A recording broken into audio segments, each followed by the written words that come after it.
friendly, but they grew apart. And a lot of them, they said that they were going to trial to testify on Michael's behalf, and all the parents and the whole family did it because they were Michael's soldiers. They were going to war for Michael. They were winning his favor back. They thought, you know, I just want Michael to love me again, and I'll do anything to please him, to defend him. They were his warriors in this battle. And so even though on one hand they knew that that had happened to them, that was a secret love that they shared, and they loved Michael dearly, and they wanted that love back. And so they went to war with him.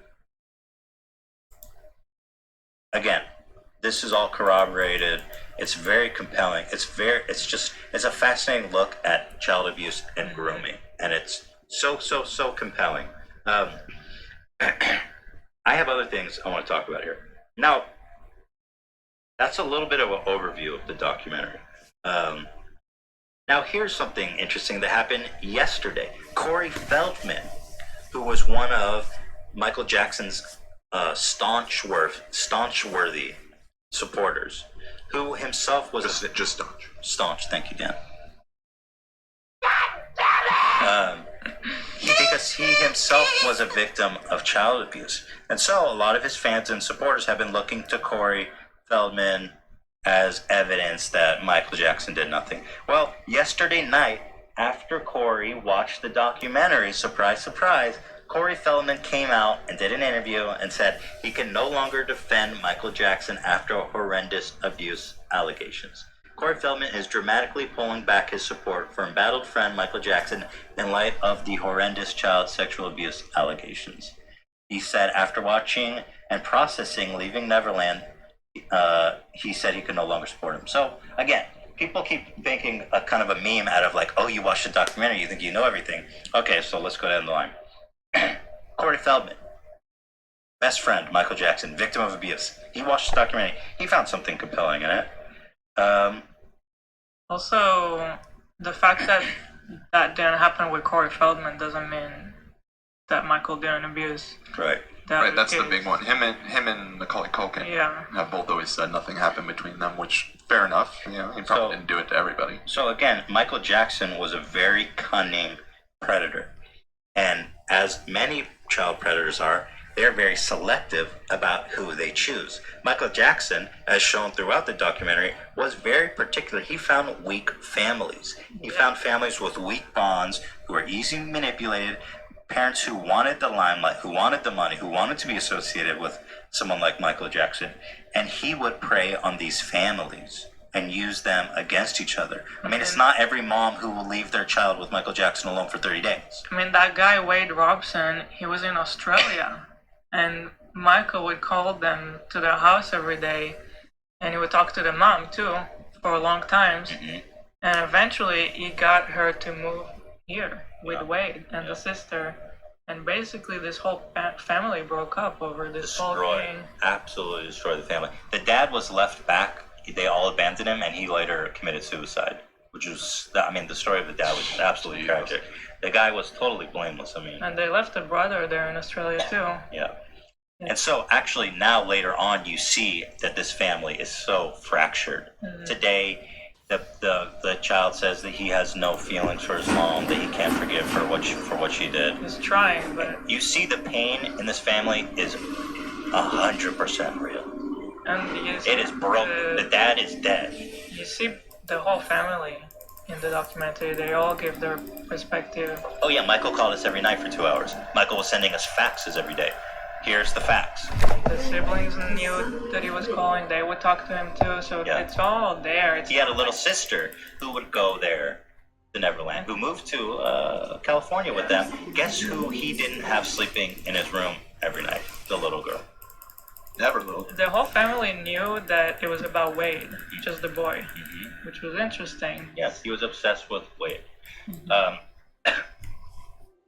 So again, just because the popular misconception is just because someone wasn't abused doesn't mean that others weren't. He was very particular and he was very smart about who he did it with. He did it with people he could get away with and families he could manipulate and groom. And moms and parents who could put themselves in a state of denial in exchange for the benefit of all the great things. He bought them a house. Okay. So this, by the way, I have to watch this several times a day just to take myself out of Crazy World. This is the best thing I've ever seen. This guy, Kyle Dunnigan, follow him on Instagram and Twitter. He's the funniest mother effer in the whole freaking world. And I'm so thankful this video exists, because when I just put this on and I'm like, oh, thank God there's people out there that are still sane. I'd like to address this horrible HBO documentary about me. It's filled with lies and ignorance. I would never hurt children. I love sleeping with little boys, that's all. Just a grown man sleeping with a little boy. Of course I fuck them kids, come on. It's so obvious. I was a good pedophile too, huh? I built a whole amusement park, the candy store, and I said, you kids like candy? And they'd be like, yeah, we like it. I'm like, yeah, you like candy? Yeah, candy. Yeah, well, tell your mom to get the fuck out of here. Then they did. I was like, oh shit. Didn't y'all notice I only slept with little cute boys? Not little girls. That is so not little ugly true. boys. Just cute little motherfucking tight ass boys. Well, better get back to heaven. I got in because I apologized right before I died. Damn the rules. Bye. So if you guys ever feel like you're in Crazy World, put this video on. Kyle Dunnigan is just a genius. But again, he actually makes some really fantastic points. Guys, he never slept with, all of the boys he befriended were like really handsome models. One was a TV commercial, one was a dance. Like, these were really handsome, beautiful young boys, right? Not fat boys, not ugly boys, not little girls. It's very freaking true. Why? Explain that. Yeah, you had a type. Why do you have a type? Exactly. I love how he goes, of course I fucked them kids. It's so obvious. It is. It's so obvious, I feel like. What did Michael Jackson say to little kids in the middle of the night in his bedroom? Come on in! Ow! Jesus Christ. Shimona. The crazy thing is, too, I just gotta say, it's like, even if you accept nothing happened, which obviously is far-fetched, but nothing sexual happened, the things that are overt, the things we know about, those are abuse. Like, you know, having a 7-year-old sleep in your bed with them 30 days in a row. Right, that's gonna twist them up. Like, that, even if nothing sexual happened, that's still abusing that kid. Yeah. So irresponsible. Yeah. Not the kid's not in school. He's not doing anything. He's just spending time with Michael Jackson. Yeah. Who lives? Bizarre. Who they just play video games all day. That's cool. I mean, if you really cared about a kid, you would be like, dude, go to school and come hang out with me on the weekends. No, Michael wanted the kid to immediately move in for a year. Right. He asked the mom to leave the kid with him That's for a an year. undisputed fact, by the way. Now, what I want to go into right now are undisputed facts about Michael Jackson. These are facts that, whether you support Michael Jackson or not, these are facts that we all can agree are undisputed. So here's number one. These are all facts, okay? This is not conjecture. This is facts. The hallway leading to Jackson's bedroom was a serious security zone covered by video and wired for sound so that the steps of anyone approaching would make ding-dong sound. Now, this was well documented by the police, and it was covered a lot extensively in the documentary as well, is that he had like several doors leading into his bedroom that were all wired for sounds, had video cameras, had bells. Okay. So now we have a place and time. We have Michael Jackson sleeping in bed with a young boy in his bed for 30 days straight, and now let's add this element of that there's 3 doorways between, and it's a serious security zone with video and wired for sound, so that anyone approaching makes a ding dong. So let's add that to the mix. Are you still? I mean, do a thought experiment with yourself. Anybody else? You know, I mean, I'm serious. So let's continue with undisputed facts. So far, 5 boys Michael Jackson has shared a bed with have accused him of abuse. Jordy Chandler, Jason Francia, Gavin Arvizio, Wade Robinson, and Jimmy Safechuck. That's 5 separate abuse allegations. Jackson paid $25 million to settle the Chandler lawsuit, with $18 million going to Jordy, $2.5 million going to each of the parents, and the rest to the lawyers. Jackson said he paid that sum to avoid something long and drawn out. Francia also received $2.4 million from Jackson. Now, a lot of the defenders of Michael Jackson point to this as proof that these people are just After money. and so that supports the fact that they're liars. But you By know, the way, that's what R. Kelly says too, right? well, People just want money. it's such an easy way to dismiss it. Yeah, it's the easiest way to say. But what remedy? First of all, this is such a genius play by Michael's lawyers and the whole propaganda machine. Because, first of all, Michael Jackson could never risk being found guilty. I mean, any amount. If there's a possibility you could be found guilty, there's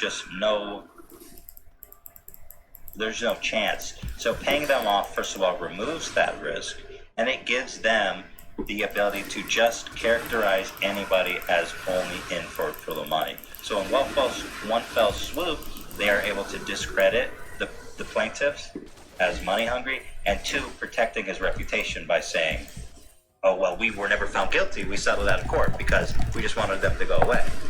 Right. But you don't really pay $25 million when you're not guilty. I wouldn't. I mean, because I'm not Michael Jackson, though. But, I mean, I guess it makes sense. I could see that. He's like, you know what?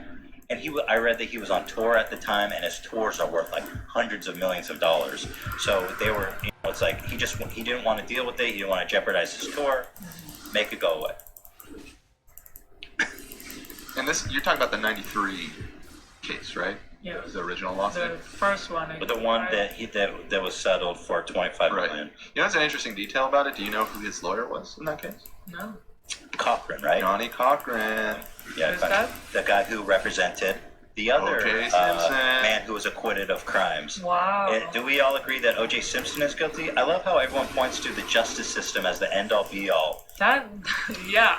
O.J. That Simpson really- was acquitted. Well, and it's a We fundamental still think- misunderstanding. When you're acquitted, it doesn't mean you're innocent. That's why they call it not guilty. They can't prove beyond a reasonable doubt to the jury that this person is Right. guilty. But it does not being convicted doesn't mean it didn't happen. They're not magical. They don't know. They just can't fully prove it in court of law. And also, abuse is one of the hardest things to prove because Child abuse specifically. He said, she said. Yeah. right, because at the end of the day, it's Michael and a child in a room by Alone. themselves. Unless you have pictures or videos or something extraordinary, how would you there's have- really no way to prove that it happened. First of all, there were no. It's not like today when every kid has a cell phone, smartphone. Yeah. Today, but even today, I don't know that every 7-year-old could access evidence if something happened to them. It's You know? extraordinarily difficult to prove. So, yeah, The exactly. fact that the documentary is one-sided, it's like, yeah, that's kind of like the only option. Well, I mean, that argument, that for me, doesn't make any sense because and also, what would it help if they'll ask Michael's family what Yeah. they think? We already know what they yeah, think. he's not guilty. But ultimately, again, they were not in the bedroom. We all agree that he slept in the bed with them, right? So, Right, nobody disputes that. who was in that room? The kid. If He's the anyone- only one. Michael Jackson's passed away. If anyone was closest to them was the parents, like sleeping next door, in a room next They're to in the them. movie. And the parents are in the movie. And by the way- agreeing on all the details. I mean, And the parents are basically forced to admit that they're the worst people on the whole planet. Yeah, And they're honestly, owning like Yeah. almost the real villains of They the movie. are. I could They not really believe are. how They- fucking they- awful these mothers. yeah. They have more to gain by lying about it and saying like, "Oh, my son's not telling the truth." Right. Yeah. I was open-minded to give the parents a chance at first, starting the documentary. But like the longer it went on, just how could you just let all this happen and be there and just let it happen. Money. I see that a lot of them were just like kind of at a midlife crisis, dissatisfied with their life, and they saw an opportunity for an adventure of their boring, mundane life. And Both of them kept calling it's like a fairy tale. Yeah. It's like a fairy tale. Yeah. It's charming came. they were swept me off my feet. perfectly susceptible to his charms, you know, and he knew that. He absolutely knew that. You know, the kids, that guy who sued him, or no, so Chandler wasn't in the documentary, right? No. It was like one guy that sued him that it was dismissed. Wade.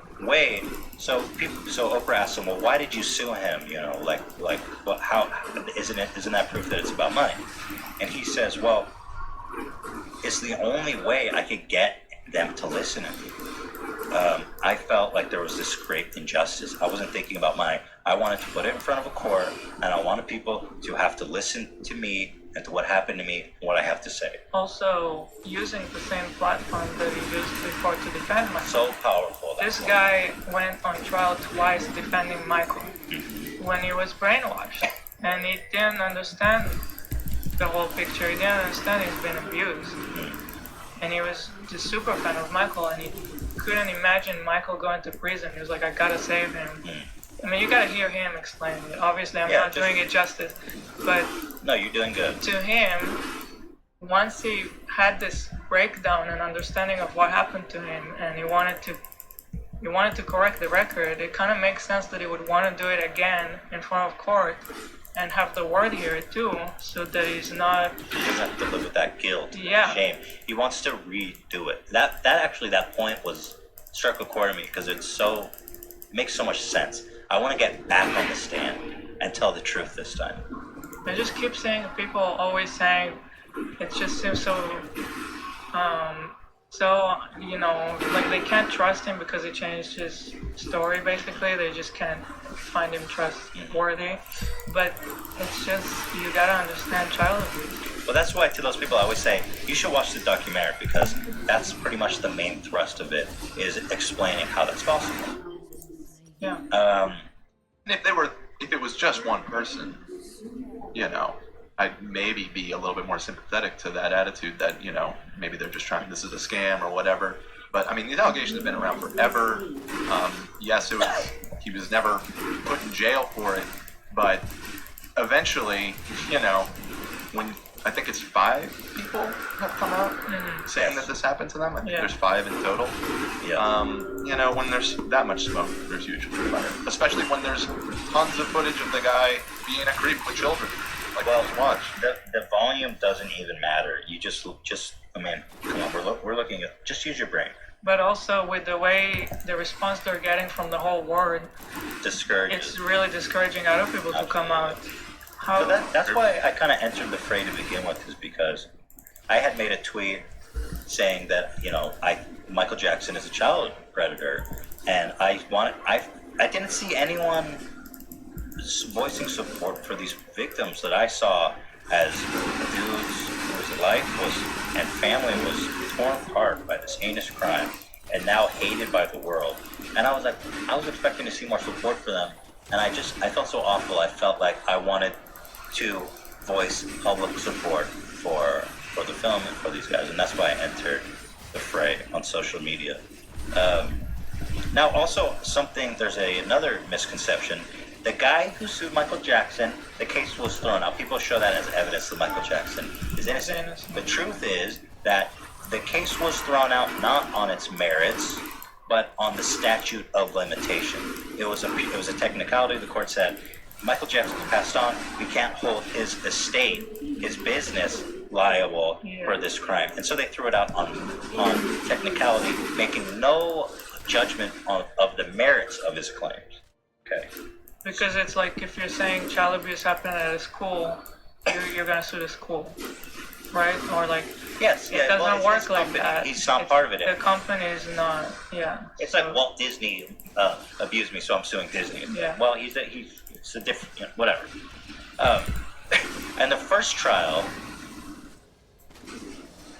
Yeah, guys, you have to remember that settling doesn't mean you're okay. And we've talked about it enough. The other big one that you see constantly posted is the thing about the FBI, right? Yeah. Where he was investigated for 10 years. Yes. Like, that's the go-to that I keep seeing over and over and over again, which, on its surface sounds compelling. Let me pull up the. No, but go on then, because you've done a lot of research this week. Yeah, so, I mean, with a lot of these claims, you see there's all these memes that get reposted over and over again that have, like, kind of bullet points of, like, this is why it's bullshit, this is why these guys are incredible. And on its surface, it's like, oh, wow, yeah, I mean, that sounds fishy. But almost every single one of them, if you dig into it, it's, like, so weirdly deceptive what they're saying. And yeah, the go-to is, well, he was investigated by the FBI for 10 years, thoroughly, and they never found anything, not a single thing. Which, like, first of all, the FBI was only involved insofar as providing technical support to local law enforcement. So we're not talking about, like, tapping his phone lines, 24-hour monitoring by the FBI kind of thing. We're talking about local law enforcement sending magazines and tapes to the FBI for analysis. You know what I mean? Like, and this wasn't happening continuously. This was happening once in the early 90s with the first suit, and again in the mid-2000s for the second suit. So it's over the course of 10 years, but that's very different than 10 years continuous. You know what I mean? Like, it's 2 instances of being looked into. And so that's not really being fully honest by saying he was being monitored by the FBI. For 10 years. Yeah. So this is like the copy pasta that you see all over social media. First of all, I was honored to be a guest on Ten's Office Hours podcast, and he made the most hilarious observation about this, which is so true. I wish I thought of it. Grandpa Simpson is the raving, delusional lunatic of the show. Why is he the one holding the sign? I don't understand. He's the conspiracy There's even theorist. that similar Lisa Simpson meme. You could have used that at least. Lisa is It's more reputable. So Grandpa's none. hilarious. It's almost like this was used ironically. Yeah, But they use it actually. Yeah, that's a very funny point. And the funny thing is that these guys are saying, "Oh, we did our Ethan didn't." But you didn't. Whenever someone speaks, they watch it. You didn't do your research. All you did was watch a documentary, and now you're an expert. But these people are just sharing a meme of Grandpa Simpson, who's the crazy delusional character in the show, holding up a sign. It doesn't have the same range Michael of Jackson was monitored by the FBI for it just 13 doesn't years. feel His right. house was searched 2 times by more than 70 officers. Not true. I mean, highly exaggerated. It wasn't monitored for 13 years. That's flat out false. Hundreds of kids were interviewed. Some were offered I money. tanked all the damage, I don't know but if I that's didn't a really very get any Claim fucking I tried to DPS out of my investigate middle. that. I tried to investigate every There's single not thing enough, on this, and some of it is so outlandish. It's like, I don't even know how to find out about this. So nothing was found. I mean, that's just flat out. Yeah, I mean, some suspect stuff was definitely found. Well, enough, as you said, to bring it to criminal court. And again, Right, yeah, I mean, they did prosecute him. It's not like there was no evidence.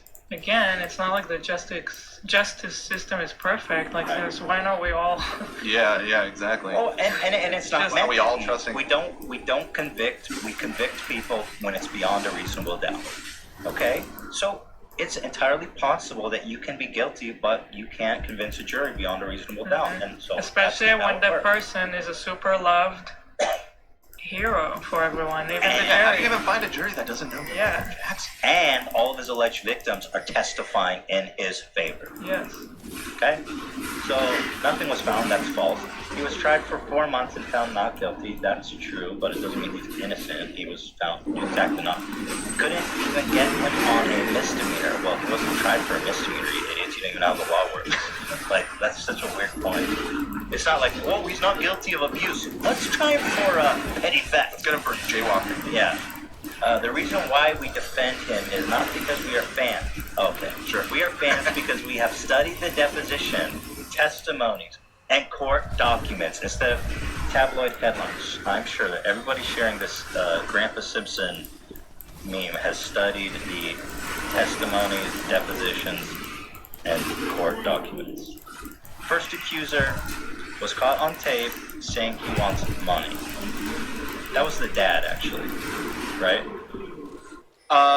Yeah, and I mean, the other day we listened to the tape of the dad, and you could easily interpret it as being somebody that's greedy and after money, but if you listen to it, you can very much equally interpret it as a furious parent who wants to destroy the person that did this to their kid. It's all in, however you interpret it, this is a flat out lie.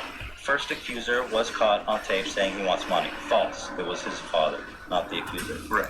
The boy emancipated himself from his family, never spoke to them again. That's true. But imagine if your parents sell you into child abuse, you would want to do that as well. Second case was filed with timeline, contradiction, and gaps. Okay, Sherlock Holmes. They had scammed other celebs like Jay Leno. I don't know what that means. I tried to find that. I'm lost on that. If anybody wants to send info on that, I'm happy to look at it. But that was a weird one. It's like, what the fuck? Wade Robinson and James Safechuck are proven liars who sued Michael Jackson estate for money, but when their case were thrown out of court, they decided to make a movie. Know your facts, fam. Okay, Got him. So Wade Robinson was the dancer. He was suing Michael Jackson, as we discussed, because he wanted to go back on the stand and correct the record. James Safechuck was a child actor. He had a relationship with Michael Jackson for a long time.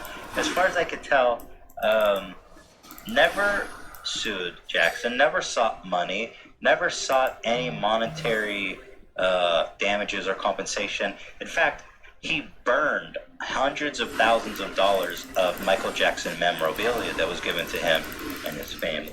To be fair, he did at a late stage in the lawsuit join Wade. That's what Wade sued. That's what I'm getting to, is Right, that. okay. So Wade Robinson was suing him. And I think when they met in collaboration for this.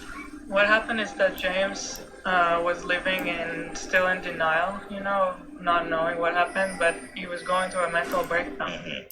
And he saw Wade Robson talk about it on TV, and that kind of triggered him to come to terms with what happened. Right. And so they added him to the lawsuit as they just added him basically to so yeah.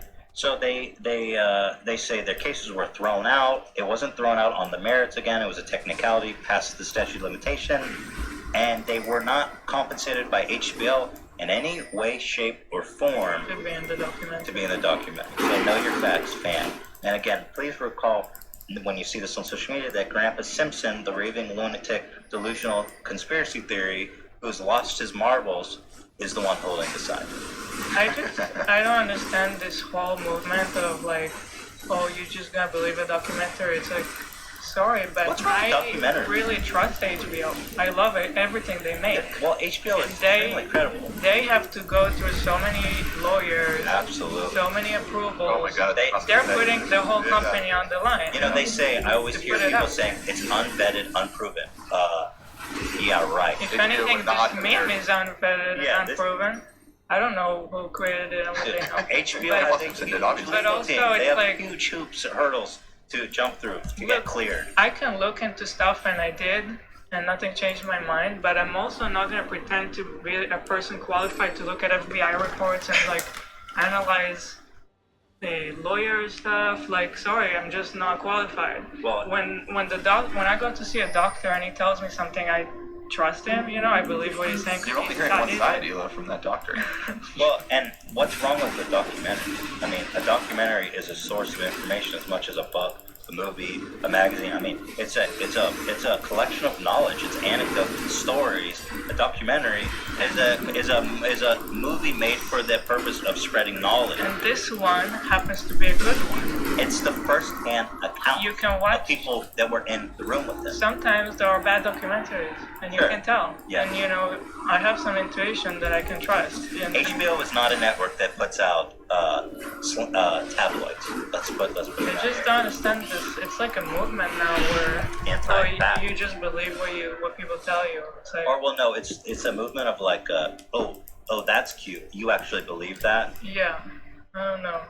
Well, again, I mean, I think it all comes down to this sort of smearing of the subjects of the documentary and questioning of their credibility. Which, again, I mean, I won't go point by point through it right now because it's really arduous. But if all the people that are saying, "Oh, do some research," I encourage them. you need to do some research. Actually, follow up on these statements that you're seeing that are trying to counter the narrative, because almost every single one of them are highly deceptive in the way that they're worded. And a lot of the facts are so much in dispute, so much that nobody has, like, there's one claim that I always hear and that supports my claim that Michael was a child abuser. By the way, before I get too deep in that, can one of you guys find out what was originally on the sign? I'm really curious. I feel like that could be really Original next episode. I vaguely remember. I want to find the original picture. Yeah, But what I was saying is that there's one claim that the police took pictures of Michael's penis, and that the child was directly able to identify a marking on his penis. Now, we were not able in any way to corroborate, or there's a lot of claims like that it's just how you can't possibly know if it's right or wrong. So I'm not bringing that up. That's not an undisputed fact. But there's enough, I think, to draw a very, very clear picture. I'd love to see what was originally written on that sign. That somebody said, I'm going to erase whatever Grandpa Simpson has and write this. People accept that as fact. I really want to know what was there. Furthermore, don't take my word for it, because I am an idiot. Okay? And that is my point. You don't need to have a PhD in, I don't even know what they expect you to know, to form an opinion on this. Yeah.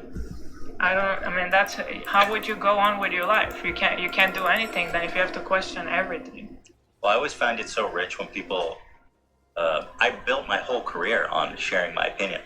I have a very strong opinion.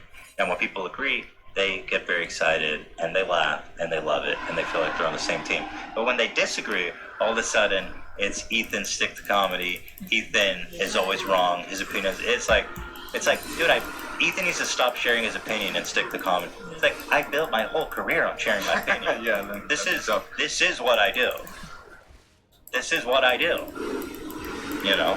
But so don't take my word for it, okay? For all of the discrediting you see on social media among Michael Jackson fans, this movie received 97% on Rotten Tomatoes, and among top critics, it has 100%. Now, I'm not saying that to say that critics are correct about everything. I'm only merely exemplifying that every movie critic, 97% and 100 of top critics, watch this. Their whole livelihood is judging the merits of a film. And they all said there's something credible and compelling about this film that it's worth watching. 100% of them said that.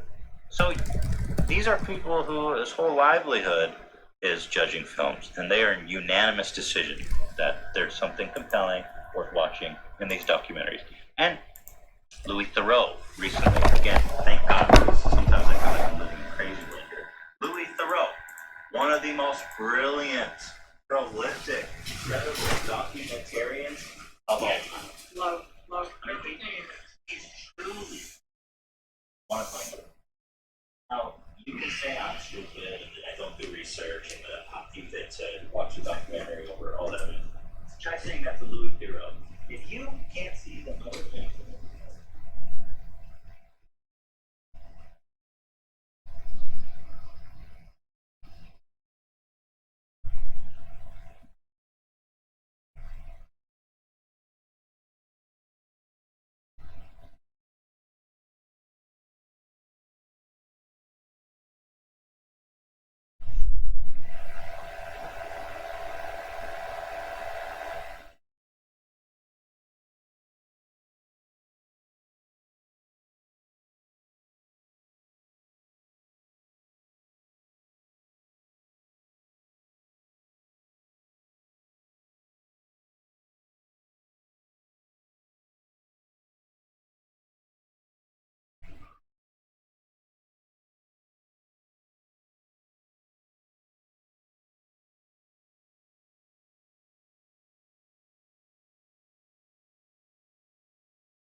crime, and they hated because he was gay and black, and he's like, it sounded so awful. But then it started twisting, and the police started investigating that maybe he had faked and staged the crime itself.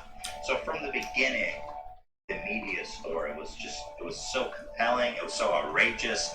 So then what's even more outrageous is that a black gay man would use these people, use the racism and the MAGA and the homophobia to try to uplift himself and use it to his own gain. I mean, to pervert justice like that is even more twisted than the attack he allegedly said happened. I mean, how crazy, the big problem with faking something like that is now when other stuff like that happens, victims are less likely to be believed. Yes. He Both the gay community and the black community really don't need anything like that no. to discredit actual crimes. God knows that they get plenty of hate crimes already. But now he has single-handedly sown a seed of doubt, undermined those communities so badly. Such an awful, treacherous crime, honestly. Just treachery, really. It's so bad. So the police said, after reviewing, so all of a sudden, he was being tried for filing a fake police report and doing all this shit. He was in deep water with the police. And there was, like you said, there was plenty of evidence, at least. So Plenty of evidence. it's Almost. pretty much like obvious at this point that he They were going to get a conviction. They had to check, for Christ's sake. They had surveillance, they had text messages. The police chief even did a press conference being like, this dude faked it. And this is BS, and it undermines these marginalized groups. So, all of a sudden, he shows up to court with a smile on his face for an emergency hearing with the court. And the judge said, after reviewing all the facts and circumstances of the case, Mr. Smollett's volunteer service in the community, an agreement to forfeit his $10,000 bond to the city of Chicago, we believe the outcome is a just, disproportionate, and appropriate resolution to this case. And so basically they dropped all the charges. The district attorney dropped, for no apparent reason, out of nowhere, dropped all the charges. And then on top of that, the judge sealed the case so that the public could never know what was actually in there. Wow, what the frick? Dude, was such a ballsy move because everybody hated this guy. It was no longer a political thing. The left and the right were both like, dude, this guy needs to go down. This was a horrible, treacherous thing that he did. So he goes out. His lawyers go out and start giving press conferences and interviews and shit, talking about, oh, he's innocent. But actually, so the DA had to make a clarified statement. She said, an alternate disposition does not mean that there were any problems or infirmities with the case or the evidence. We stand behind the Chicago Police Department's investigation and our decision to approve charges in this case. They explained and stressed that because we dropped the case does not exonerate Smollett. Yeah. It's so weird. I just don't understand it. And I feel like after we dealt with our lawsuit, I have a better understanding of how this stuff works. Mm-hmm. And it puts this in even such a worse light, knowing, because for example, when we were trying to come into agreements with Matt Haas, we were presented with some options of like, okay, he'll drop the case, and but it will be sealed and no one can talk about it. And the problem that we had with it was that if no one can talk about it, no one will know if we were in the right, if we were in the wrong. And if you're innocent, why would you want that? Wouldn't you? So we knew we were innocent. We weren't okay with not being able to ever talk about it. That's not gonna give anyone any answers. Right. So I feel like, from his perspective, if you're innocent of such an awful crime, why would you want to seal it? And well, and also, so when you want to seal information, you have to make a petition to the judge, and I think also your opponent. For example, there was information in our case that was sealed that was just basically like private financial numbers that they had subpoenaed in discovery, and so we made a request to seal it, and the judge granted that. So in this case, the district attorney was the one that dropped the charges, so she was in collusion with his attorneys. So they agreed together to seal it up. Yeah. And then what's even more confusing is that now he's walking around telling people that he's innocent, I was innocent, I never lied. which doesn't make any sense. On top of it, Well, because it goes back to almost the Michael Jackson thing. It's like, just because you weren't convicted doesn't mean you're not innocent. And in this case, the DA even had to go out and make a statement and say, you were not exonerated. yeah, they're not saying like the evidence was wrong. No, They're not taking back anything. we just dropped it, and we don't know why. So here, he had a press conference right afterwards. So let's watch that. TMZ, baby.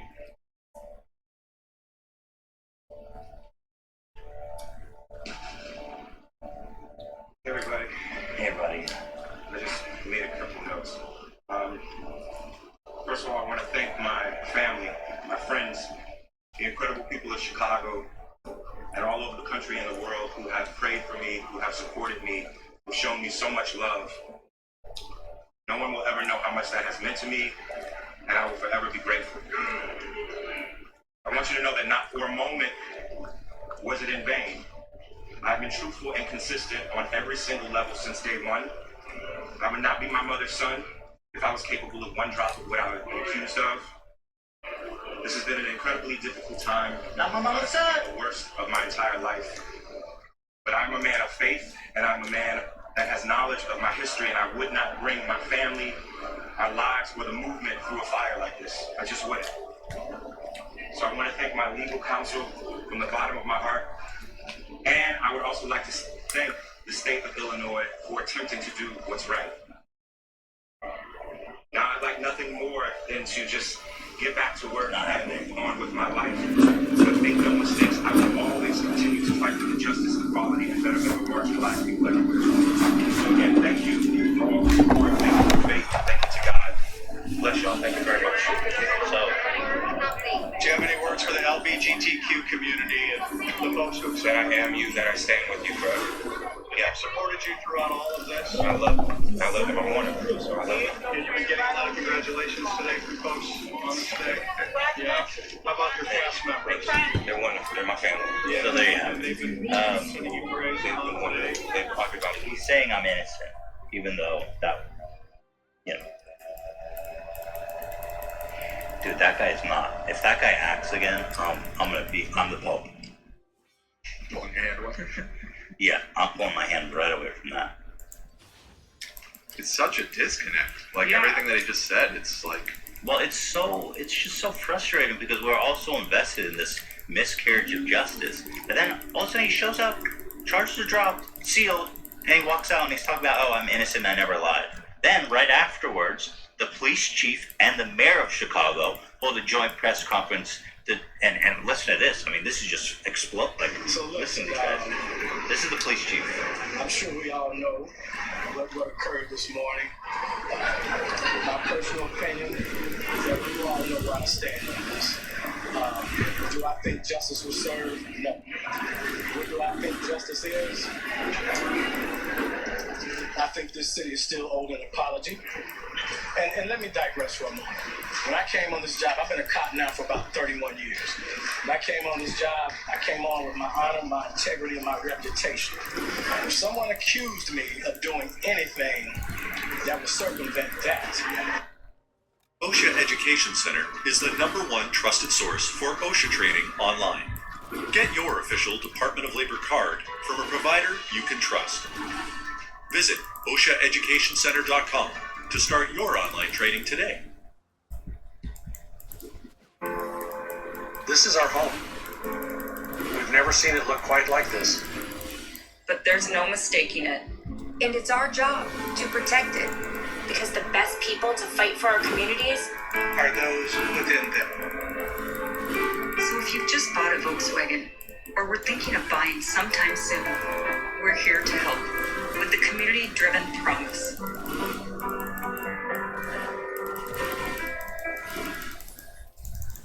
I would want my day in court, period, to clear my name. I heard that they want. Well, it makes him look like a real idiot. And we've been there too. We didn't want to not be able to talk about it and no one knows who won, who was right, who was wrong. If you're innocent, you want it to be known that you're innocent. Right. Like that. As far as I can tell, I don't know why the police and the mayor would go out and put their necks out. I mean, it seems like they had irrefutable evidence that he was going down. Well, even the judge and what she said was like, oh, well, he did some community service. Dan, you were saying that it's already been served. He doesn't even need to do anything. Right, it's retroactive, essentially. They're crediting him for the fact that he apparently has in the past done a lot of community service. And he had a $10,000 bail, so they're like, they kept that. What a joke. What is 10,000 for him? It's nothing. Well, if he doesn't work for the next 20 years, it might be. What a joke, man. What a joke. Come on, this crime was so bad. It was such a heinous crime he committed. So here's the mayor speaking.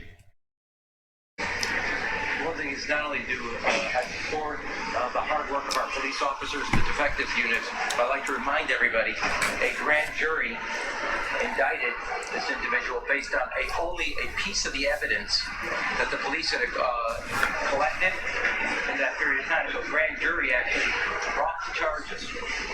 I think two things I'd like to say, or three things I'd like to say. One, financial costs, this $10,000 doesn't even come close to what the city spent in resources to actually look over the camera, gather all the data, gather all the information that actually brought the indictment by the grand jury. Many, multiple different charges. Second is what I would call the ethical costs. And the ethical costs is you have as a person who was in the House of Representatives when we tried to pass the Shepard legislation that dealt with hate crimes, putting them on the books, that President Obama then signed into law. To then use those very laws and the principles and values behind the Matthew Shepard hate crimes legislation to self-promote your career is a cost that comes to all the individuals, gay men and women, who will come forward and one day say they were a victim of a hate crime who now will be doubted. People of faith, Muslim or any other religious faith, who will be a victim of hate crime. So they go out there and they blast him basically right afterwards. I mean, the mayor and the police chief, come on. He makes a good point. The guy's real wealthy. Why are we letting him off on $10,000? You know what I mean? Yeah. There's like a late update to the story a couple hours ago, actually. That the city of Chicago is now demanding that he pay $130,000 to the city of Chicago to cover and I got the letter right here in front of me. It's kind of weird because in an attempt to resolve this matter without further legal action, the city requires the immediate payment of $130,000. It's actually $130,106.15, especially that 15 cents. Expended on overtime hours in the investigation under blah blah blah. If the amount is not timely paid, the Department of Law may prosecute you for making a false statement to the city. Wait, they can still go and do that? I mean, this is an official. This is wow. Signed by. That's crazy. Because if he pays, it's almost an admission of guilt, right? Right. Isn't it kind of weird though that they're like basically shaking it down? I don't know. Not to say that it's not deserved, but just that scenario of pay the money or we're going to prosecute you. It is kind of weird to be like, do this or this happens. I agree that it's kind of extortionist. And that is kind of because you would either just do. Right. If you guys believe that he committed a crime, just charge him. Then charge him. Yeah. Shake him down. Well, apparently they did, but. Right. Someone above. The state attorney from correct. So they're I'm gonna go grab a soda on So this here one. is where we get interesting. Now, So I had to go these there text anyways. messages were apparently leaked between So after I choose my champ, this I'm gonna woman, grab some Kim drink and Fox, I'll be back. who is the state attorney who was in charge of this case, overseeing this case against Jussit. This is all old stuff, And but then it's still interesting what's to his name? hear. Jesse. And just be like, what Jussit. the? I'm gonna combine it. The guy's got some weird shit going on in his name. It's just a little twist. And then you got Tina. That's a weird last name. It's missing a vowel in there. How do you say that? I'm gonna assume the T is silent. It's Tina Shin. Oh, that makes sense. She is Asian. I saw a picture of her. Tina. Probably not like that. Probably not.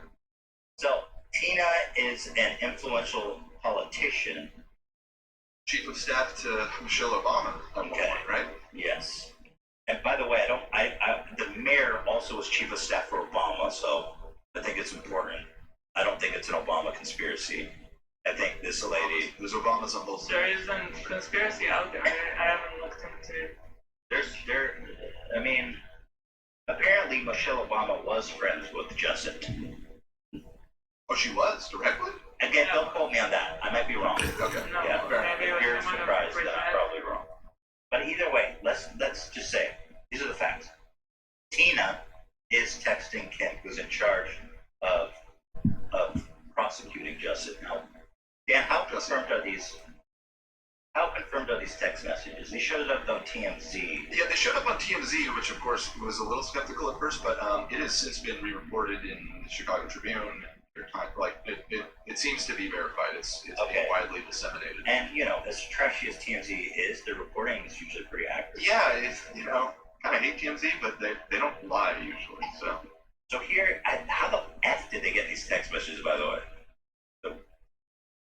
It's a good The question. story is so big, I don't know why they thought that people would just let it rest. I know, it's the ballsiest Like the shit ever. So here's the thing. It says, hi, Kim. I sent an email to your work address. I think as well. I wanted to give you a call on behalf of Jussie Smollett and the family I know. They have concerns about the investigation. I bet they do. If I was his mom, I would too. I'm on an 8 a.m. flight to New York City, but please call me before then.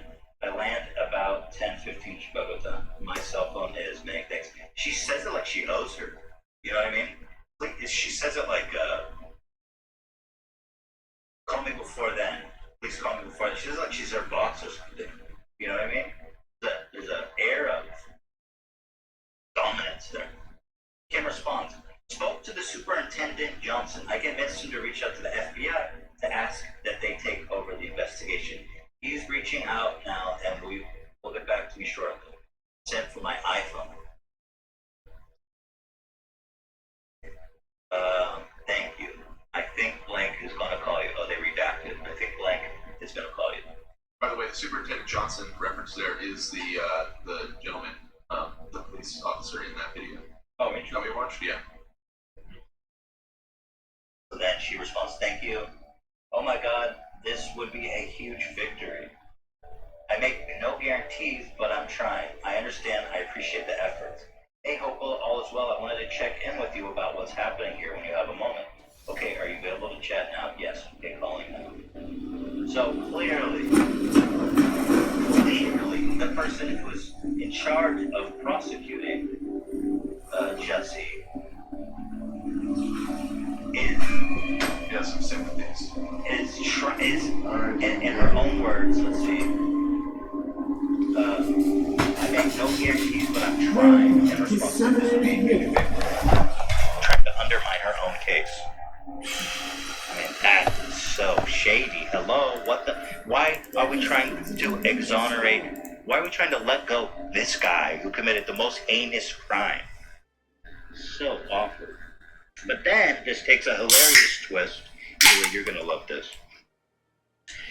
Jussie's lawyers go on an interview on the Today Show. She maintains his innocence and claims, wait for it, what does she claim? eyes, and he saw the skin surrounding their eyes. Was that a false statement? So he did, just to be clear, he only saw one of the attackers. One of them he didn't see. He saw one through a ski mask. Again, he could not see their body. Everything was covered, and he had a full ski mask on except the area around the eyes. He did tell police that from what he saw, he thought it was pale skin or white or pale skin was, I think, what he said. And that was and that's why he initially did have a hard time.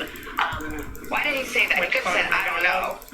He could have, but this, again, he's But if it's the Osundairo brothers, what are the chances that that's the case, that he saw somebody with light skin? Well, I mean, I think there's, obviously you can disguise that, you could put makeup on. There is actually, interestingly enough, a video. I think police did minimal investigation in this case. It took me all of 5 minutes to Google. I was looking up the brothers, and one of the first videos that showed up actually was one of the brothers in whiteface doing a Joker monologue with white makeup on. The attackers were two black guys that he knew, and she's saying, well, they may have been in whiteface.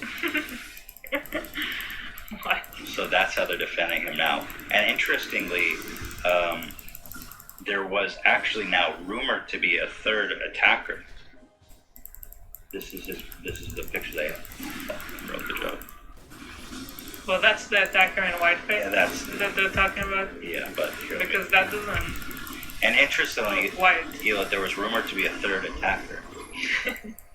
Oh my God! Whiteface man. Are you kidding? No, that guy looks Ethan. white. That's not me. That's whiteface. Ethan.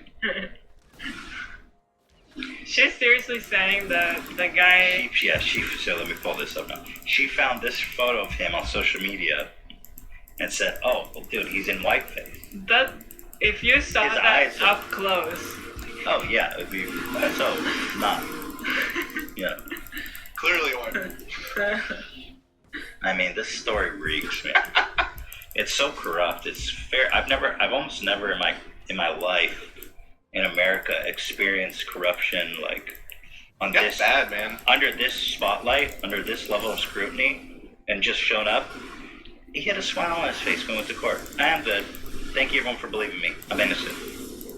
I just want to move on with my career. Also, it's all so confusing. The statement that they released doesn't say that he's innocent. So why are you walking around saying you're innocent? Well, I hate to say it, but it's kind of like it's the war on truth. I mean, Trump does the same thing. The DA's, the statement said, it does not exonerate Trump, but we did not have the evidence to bring charges. Or they said, we did not find evidence of collusion, but we could not exonerate him on obstruction of justice. And now he goes around saying, I'm totally and fully exonerated. Yeah. It's like you can say, there's no truth anymore. It's all spin. Well, I think it's interesting too with the Smollett thing. I look around on Twitter and stuff, and on his social media, he's got a ton of support. And people, that surprised me. Well, it did it to me at first too, but you got to realize, I'm not from Chicago. I don't know a ton about it, but Chicago is like legendarily corrupt. Chicago PD, specifically the police, are worse than LAPD. And have a reputation for being corrupt. And I'm not saying that he didn't do it. It seems pretty obvious that he did. But that's the problem when there's no accountability. In the same way that he's crying wolf with this hate crime shit. When the police are not accountable to anything, nobody believes them when they are told the truth. You know what I mean? And everybody just sticks to their guns. Are we talking about on a national scale he has support? I don't know. I mean, I think so. I mean, it's a national story. That surprised me because he really undermined I think most people. I see both reactions. But yeah, for sure, if you go on social media, you go to his Twitter, you got tons of fans saying, fuck the police, they're trying to frame you, they're trying to set you up, all that kind of stuff, so. I don't know what the mayor has to gain by going out there. It was like an Obama staffer. Oh, for sure. Yeah.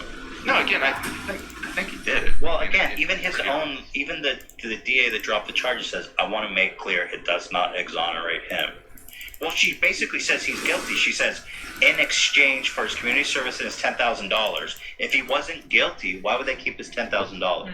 They're basically what she's saying is, we're letting him off easy. Yeah. Community service and $10,000. That's your punishment for the crime. Yeah. The guy didn't. So that was a whole story. That was like a whole freaking. I was blown away when I saw that on the news. You know, man, that guy. Let's see how this helps his career, which is his original intention. Like how in his first statement, he's like, the first thing I like to do is go back to work. It's like, yeah, wouldn't you? Good luck. I saw him say that in a couple of different statements. He's clearly very like, you had it all, dude. You're a young man. You had a great gig. You were making millions of dollars. You had to take a freaking shortcut. You got off easy, and you want to go back to work. You should go in a hole and just fucking disappear. Crazy. You should be in jail, dude. Well, I wonder. I mean, is anybody gonna want to touch this guy now? No way. The lightning rod, yeah. Dude, no way. I think I would boycott if I saw him in a movie. I personally wouldn't want to support him. I can't imagine that he would be in a movie. I don't think guess let's see. cast his ass. Yeah. It's so awful thing to do.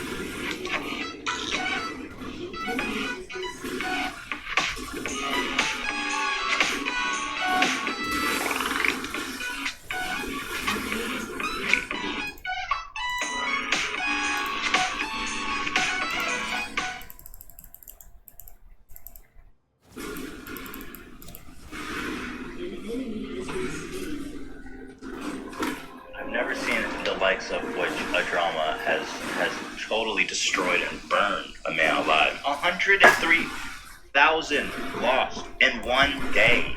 I've never seen anything like it, and we may never see anything of the likes of which again.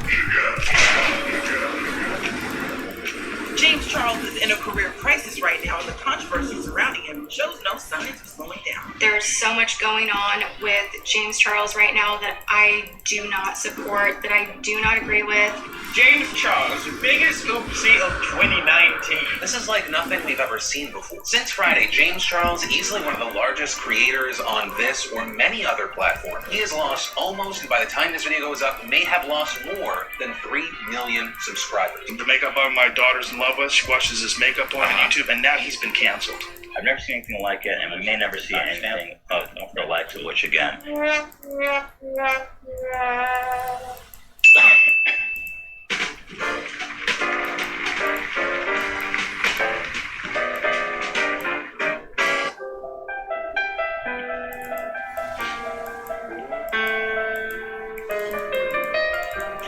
Welcome everybody to the H3 Podcast Experience. I want to give my biggest congratulations possible to James Charles for being the all-time sub-loss champion. The coveted title and crown goes to James Charles. And my condolences to Pro Jared, who held it only for like 2 minutes. As I was live last week doing this podcast, not only did he lose the sub-loss championship, but he embarrassed me in the process, okay? Whatever the drama he's been through, he embarrassed me. That's the worst crime imaginable. Because during that podcast, we're like, wow, we will never see the likes of which again. Literally 2 minutes later, James Charles had to come dunk on him and lost like $1 million. Over $1 million. Well over $1 million in one day. So fantastic, beautiful. Shout out to both of them. This was a really exciting Drama Olympics 2019 that I'm very excited, very happy to bring to you guys today on this Blessed Friday. Thank you to our sponsors, Honey, Quip, and Stitch Fix.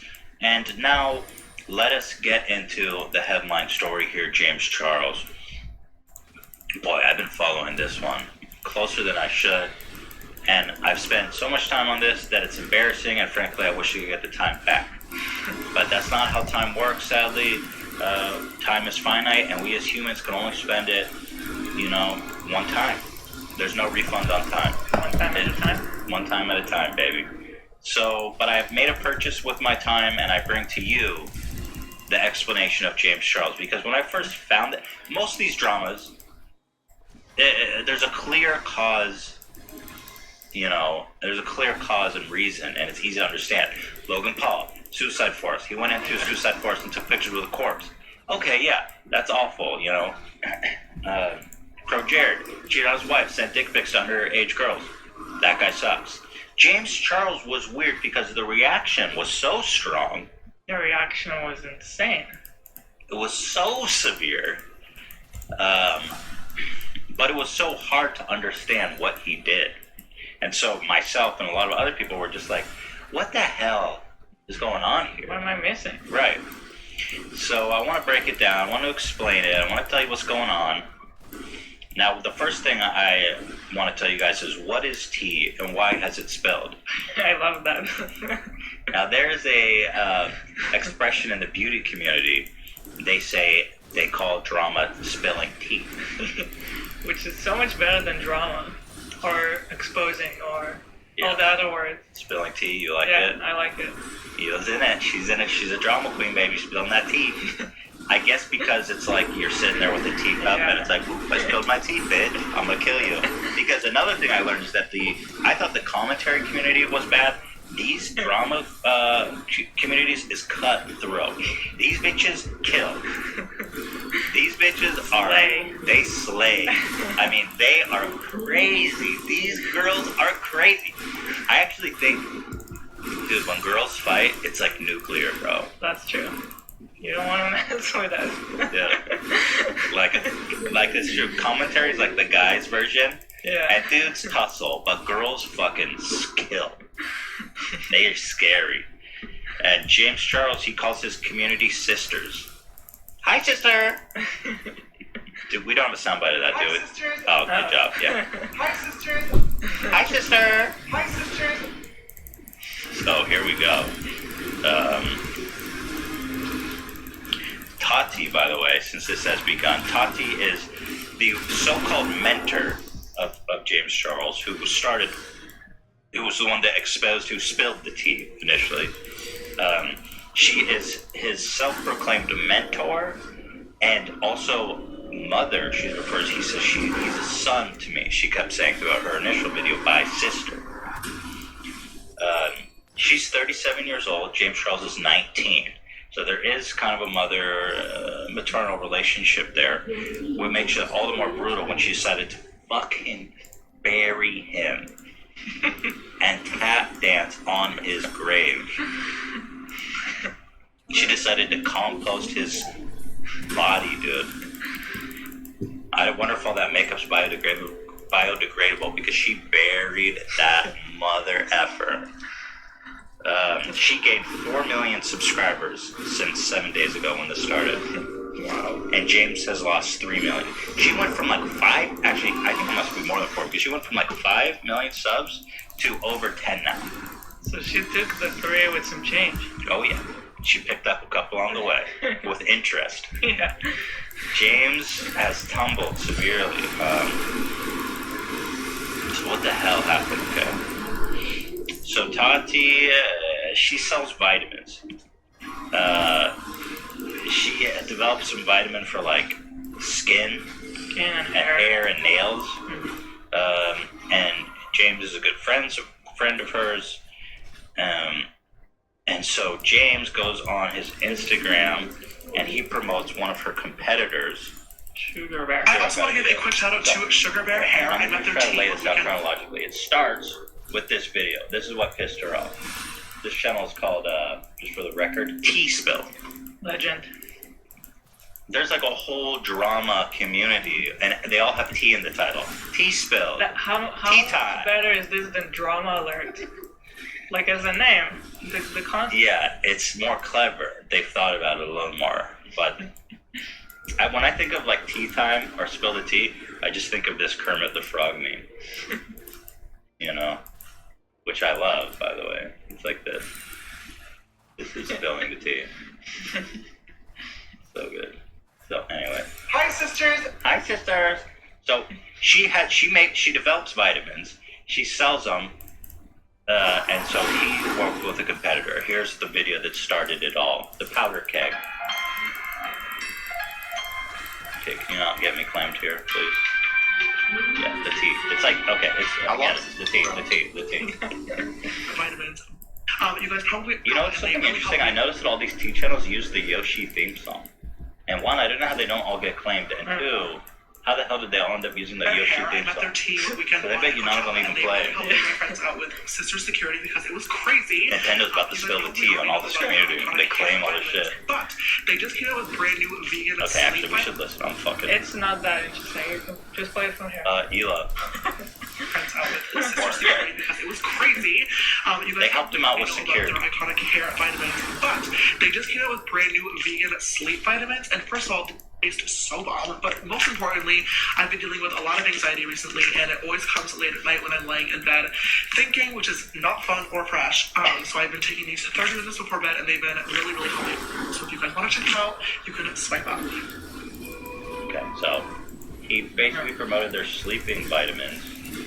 So they helped him with security at Coachella for some reason. I guess he wasn't prepared for the madness that was gonna happen there. He should have been. But then he did tag this as an ad too. Yeah, I don't believe he wasn't paid. Because James Charles probably makes a lot of money for one of these spots. He says he wasn't paid. Whatever, it doesn't matter. Yeah. He gave him a shout out. Whether he was paid or not doesn't really matter. Yeah. But Sugar Bear Hair, I guess, they're super popular. Like these little gummy vitamins that everyone's fucking around with on Instagram. You chew it, apparently makes your hair and nails better. It sounds like snake oil to me. Probably just a normal ass vitamin that you can buy anywhere, like a multivitamin that they rebrand. They just branded it really geniusly, you know. It's like a gummy bear, it's got a cool package. Right. But they charge like, and they're like, it's like $40. You get one per day, you know, and then you have to keep buying it every month because you're like, oh, maybe it is working. But it's just a multivitamin. I think. What the fuck going on? Anyway, that's it. So she got super upset. Yada yada yada. Why are all these people selling vitamins? I don't know. There's huge disclaimers on their website and Tati's website. It says not evaluated by the FDA. I don't know what's Tati's credentials to be making vitamins. I don't know anything about her. This is all new. That whole industry is a grift, honestly. All those vitamin things. That's why Alex Jones sells vitamins too. You know what Yeah, I mean? I mean, I don't it's know the how much go-to. you need. It's like she has a kiwi vitamin. It's kiwi extract. I don't know. I'll eat a kiwi. Exactly. Probably healthier.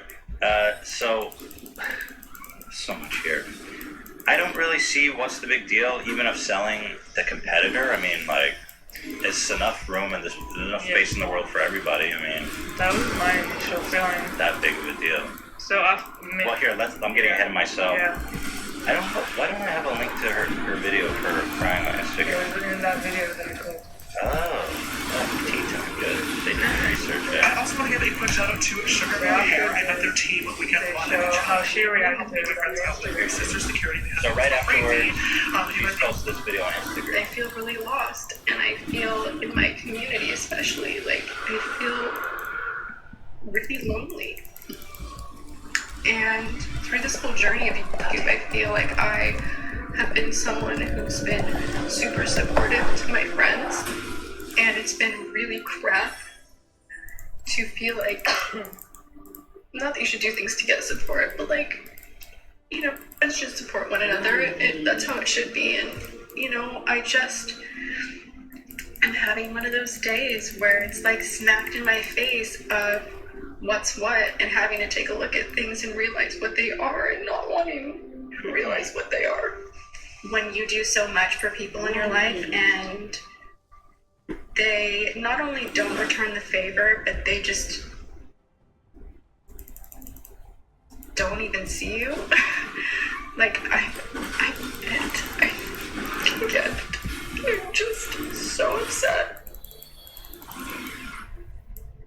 I feel really used, and that's the bad part of Hollywood.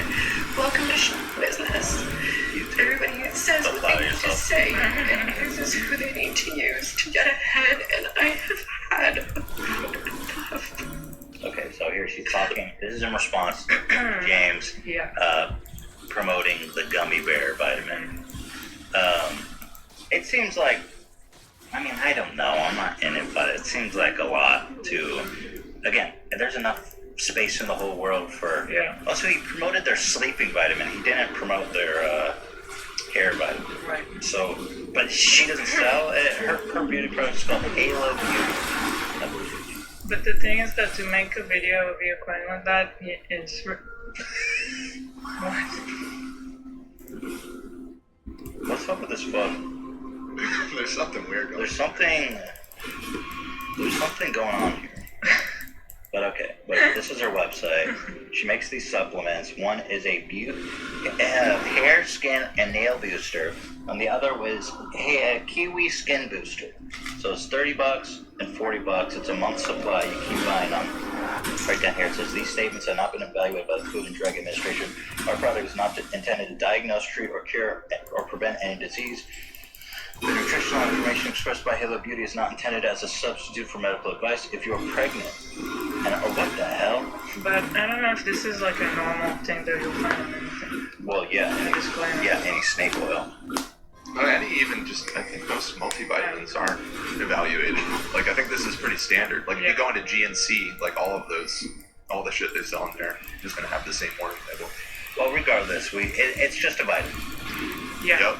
So, anyway, yeah, I don't know if I should wait for you to keep presenting what happened. Sure. Let's keep going. You can jump in. So she is upset. She goes, and people suspect that it's in response to him. And then he actually, I guess, confirming it, she said, everybody says what they need to say and uses who they need to use, and I've had enough. It's not right. So James Charles, I guess, having realized that she was talking about him, posted a story.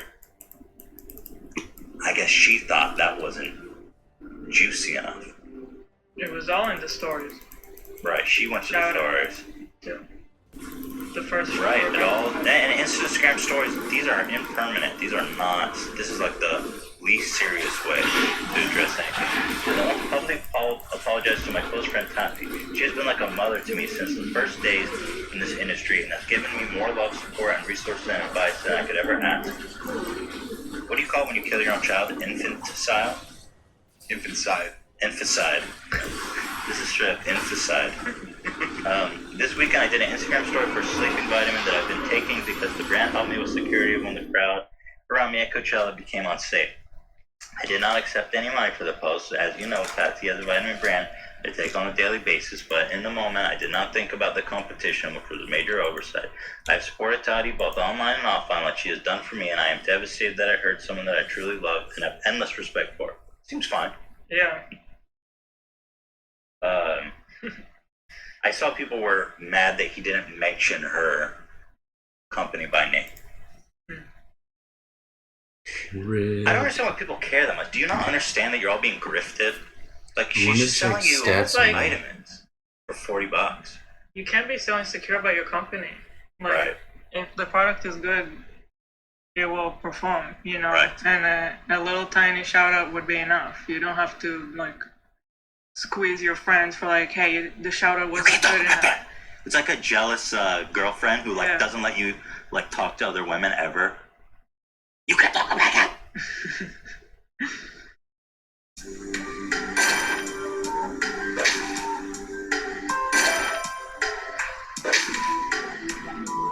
I take this very seriously. One of my most recent videos about gambling bots and how they bribe player moderators to use their services to mute competition was copyright striked. The video has now been removed from YouTube. In it, I used footage of the bot running that was sent to me. And a lot of my most recent videos are journalistic in a way. I make them to draw attention to problems currently in RuneScape. In a sense, it's reporting, it's commentary, and it's criticism. And each of those things individually is covered under US fair use law. So I truly believe I had the complete right to the footage I used. In fact, the clip I used was less than 20 seconds, and I talked about the GP that was shown being made in the video, and how it was a scam. And you guys might be thinking, well, why don't you file a counterclaim and argue that you used the footage fairly? But when I do so, my personal information will be shared with the person who filed the claim. And as you guys know, that's a huge risk. People are doxxed, swatted, threatened,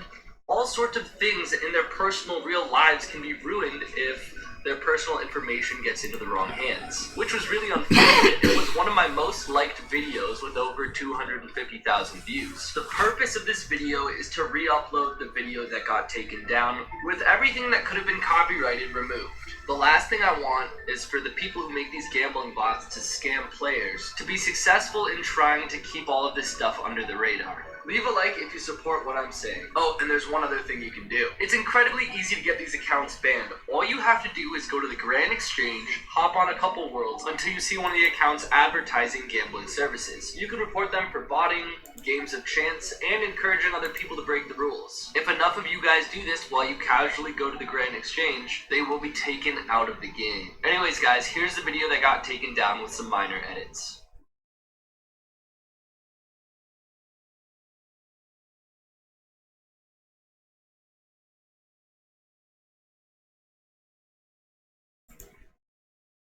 If you guys have played RuneScape in the last, I don't know, maybe 18 years or so, you've probably seen players gambling in-game, and it's currently against the game rules. For a long time though now, the players you see in-game gambling are actually bots. They even dress similarly, and the major owners of these bots name all of their accounts similarly. For example, you see a lot of accounts named Bet and then numbers, and then you see a lot of accounts named UID and then numbers after. All the Bet accounts are run by one person, and all the UIDs are run by another person. As you can imagine, these two gambling bot farms are in really fierce competition with each other. Each owner of the bot farm wants all of the players who want to gamble to go to their accounts. That's how they make money. I spoke to a couple guys who used to run these bot farms. They have since requested that I don't use the interviews, but I'll give you a brief summary of what they told me. The GP per hour these bots make completely depends on how many players use them. In some hours, you can make 500 mil if there are some rich players gambling quite a bit, and sometimes nobody will trade them, but in general they're incredibly profitable. Not only did these guys tell me that their bots were completely unfair, the odds were completely against the player gambling with them, but at a certain point, after like 20 mil, the bot just took the money. There was 100% lose rate if the GP amount traded was high enough. But even the guys currently running the bots, who would not talk to me whatsoever, have been caught telling other people that the bots they run are unfair. This guy, for example, said that the odds he gives are 75 to 25, even though the bot advertises 55 to 45. Basically, all you guys need to know is that it's a complete scam and it's against the game rules. So there's literally no reason to use these bots.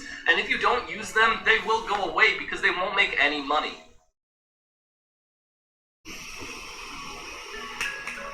This is kind of a weird analogy to put on a video game, but it's almost like competing drug gangs. They have their turf, and they don't want other people on their turf. So the Grand Exchange, for example, is an incredibly popular place, and the rival gambling bots are competing heavily for each player to trade them. And this competition has pushed them to extremes. Extremes like paying insane amounts of real money to use PMod accounts to mute their competition. There's a whole other side to RuneScape gambling as well. I've turned off the public chat for all of these accounts because I don't want to show the websites they're advertising. There are many popular discords that run RuneScape gambling rings outside of the game. And just like the gambling bots, the turf they advertise on, specifically the Grand Exchange or the Duel Arena, is really, really valuable to them. They're advertising different sites, and they want as many people as possible to go to theirs specifically and not their competitors. Here are some clips from an interview I did with a guy who runs one of the largest RuneScape dicing discords. And just like the gambling bots, I would strongly recommend you not use them. PMods, they can be bought and sold. Also, there are people who do actually own PMod accounts. Were they the players who originally had the PMod accounts? No. Like, how much money can you buy a PMod account for? So a PMod account you can buy for between 1,500 to 3,000 USD. I've got plenty of contacts to buy and sell them. And I heard that they are also rented out. Yep. So you can rent a PMod account. Basically how it works is someone controls the account through TeamViewer, I believe, and you can just use your account for your TeamViewer. Generally, those guys charge between $70 to $100 a week, and you do that to get advert accounts. Basically, if you've got competition and you want to take them out, you can mute them. Could you give me an estimate, like how many PMod accounts have you seen being abused? Minimum 6. at least. This has been going on for years. You know, I was originally a Dice host in 2011, and there would be PMods that are part of Dice.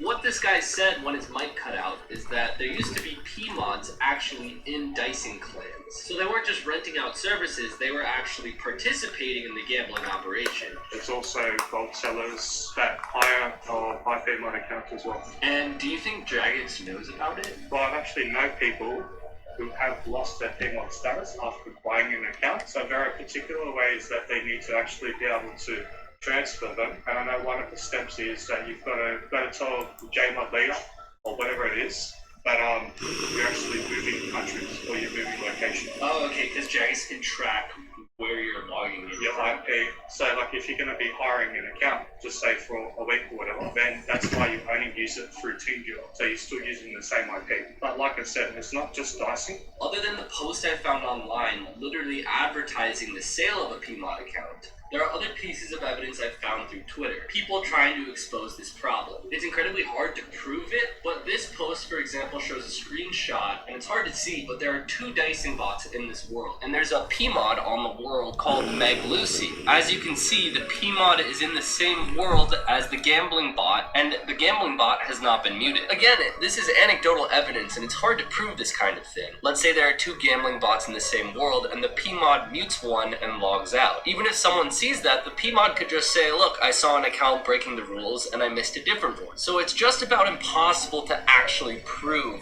what everybody is saying. That doesn't mean it's not true. Here's a clip from an interview with a guy who programmed some gambling bots. When I asked about PMod account abuse, he didn't know that much about it, but this is what he said. It seemed like it happens though, because I talked to my friend, he runs about 4 or 5 of them, and he said that he felt like that his bots get muted more times than other ones. When I used it once, I felt like my bot instantly got muted. You can kind of see it actually happen. Yeah, I feel like it's happening. And that's exactly what the guys who run the UID bot farm and the Bet bot farm want. They want smaller players to try it out and instantly get muted, while their bots stay unmuted. They're eliminating any competition. After 2 weeks of trying to get in contact with anyone running one of these major bot farms, I was finally told, you know, recently I've been looking for some mobile games to play, and Ulala came out of nowhere and absolutely blew my mind. If you don't know what this is, to meet on World 307 at the east of the Grand Exchange. And this is where I had a pretty sketchy conversation. Ultimately, the guy decided not to answer any of my questions because his partner was too worried about things like this getting out. But this guy did tell me that he's the owner of the UID gambling bot farm, and he did add me on Discord. I also confirmed that he owned a player moderator account because the screenshot I was sent of someone bragging that they had a PMod account matched the Discord of the player that I'm talking to in game right now. But obviously, because these guys don't want Jagex to crack down on the PMod accounts they bought for $3,000 US, and because they don't want everybody to know that their gambling bots are a scam, they don't want me to make this video, which is why they wouldn't talk to me whatsoever. One of the guys who wanted to remain anonymous and for me not to use his voice told me that back in the beginning of 2019, there was a mass banning of all of these gambling bots. No matter who you were, you didn't just get muted, but you got banned within 5 minutes of running one. One of the tactics around it, this guy said, was to get your stats up, which is probably why the gambling bots in this video that you see now are around combat level 30 with a few random stats. But at the end of the day, all you have to do when you're running by and see them at the Grand Exchange is report them, and they will get banned. These bots are scamming you, so there's no reason to gamble with them either. I'm confident that these guys will go out of business pretty soon if you guys report them and remember that they're scams. And remember, the gambling discords are just as bad. You can't trust these people with your money. But since I was talking to one of the leading gambling discords out there, I was still curious how much GP is actually being gambled. This Discord was started this year, I'd say probably around March. How much gold do players gamble through you every day? Last month, we had accumulated 100,000 tickets, raffle tickets, and players get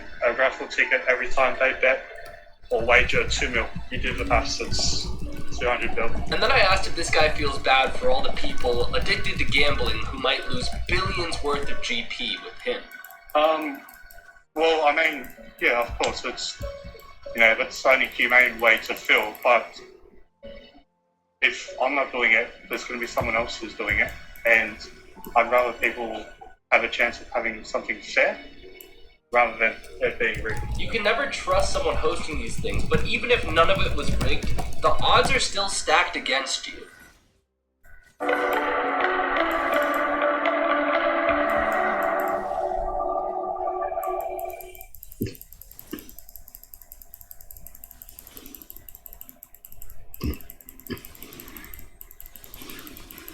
One of my favorite parts about RuneScape is, on any given day playing, you can easily stumble onto something new and interesting. If you travel to Land's End, there's a bank right near the dock. I came across this player in full Addy G with an Obsidian Cape. His stats are ridiculous. He has 30 attack strength and defense, and 99 herblore. Except it's not just 99, in fact he has 67.5 million herblore experience, which makes him rank 142 in the entire game. So I started hopping around other worlds and pretty quickly found another account. It's wearing the same gear, but this time the account noticed me and logged off. But this account had 61 million experience and was ranked 146 in herblore. And then I found another account in just a few more worlds away, but this one only had 20 million herblore experience. It is easy to think that these are bots, but because they have so much XP, I want to give Jagex the benefit of the doubt and say they're gold farmers. And when you think someone's a gold farmer, the easiest thing to do is just ask. This guy basically told me he's making unfinished potions, he does this as a job, and he can play on max 6 accounts at once. A nice little impromptu interview. Let's get into some pretty hidden and interesting bots I've found. Sometimes when you're looking for bots, it's better to start by thinking about an opportunity botters might see. An opportunity like these red balls. Red spider eggs skyrocketed in price for whatever reason at the end of last year. That makes them a viable, low requirement moneymaker. So if you check the easiest locations to get red spider eggs, you might find bots. Spidines are creatures in the basement of the Tower of Life, and they drop 3 to 6 red spider eggs. This place has been overrun with bots for the last month or two. They're usually the ones in full rune with a rune chain, but their combat levels vary quite a bit. The easiest way to spot them actually is if you run up close enough to them. They'll automatically log out after they finish the kill. More and more bots do that these days because so many of you are reporting bots, and Jagex is banning them through that botters try to minimize ban rates by logging off when they see real players. Bots didn't used to do that, so I know that players reporting them makes a huge difference. I'm pretty sure you can make at least 400 to 500k per hour, and some of these bots must have been here for a long time because some of them only have 50 to 60 combat stats, and some of them have trained all the way up into the high 70s. And if you look at the graph of the red spider egg prices again, you can see it's starting to go down significantly from the bottom. The amount traded is going up a ton too, as more and more bots sell them off. Other places like the 4th House Dungeon that have red spider egg spawns are also overrun with bots. There are at least 20 egg spawns over there, and all the bots only have basically 43 prayer to protect from melee from the spiders. I've also seen these bots stay on the same world and log in and out as the eggs respawn.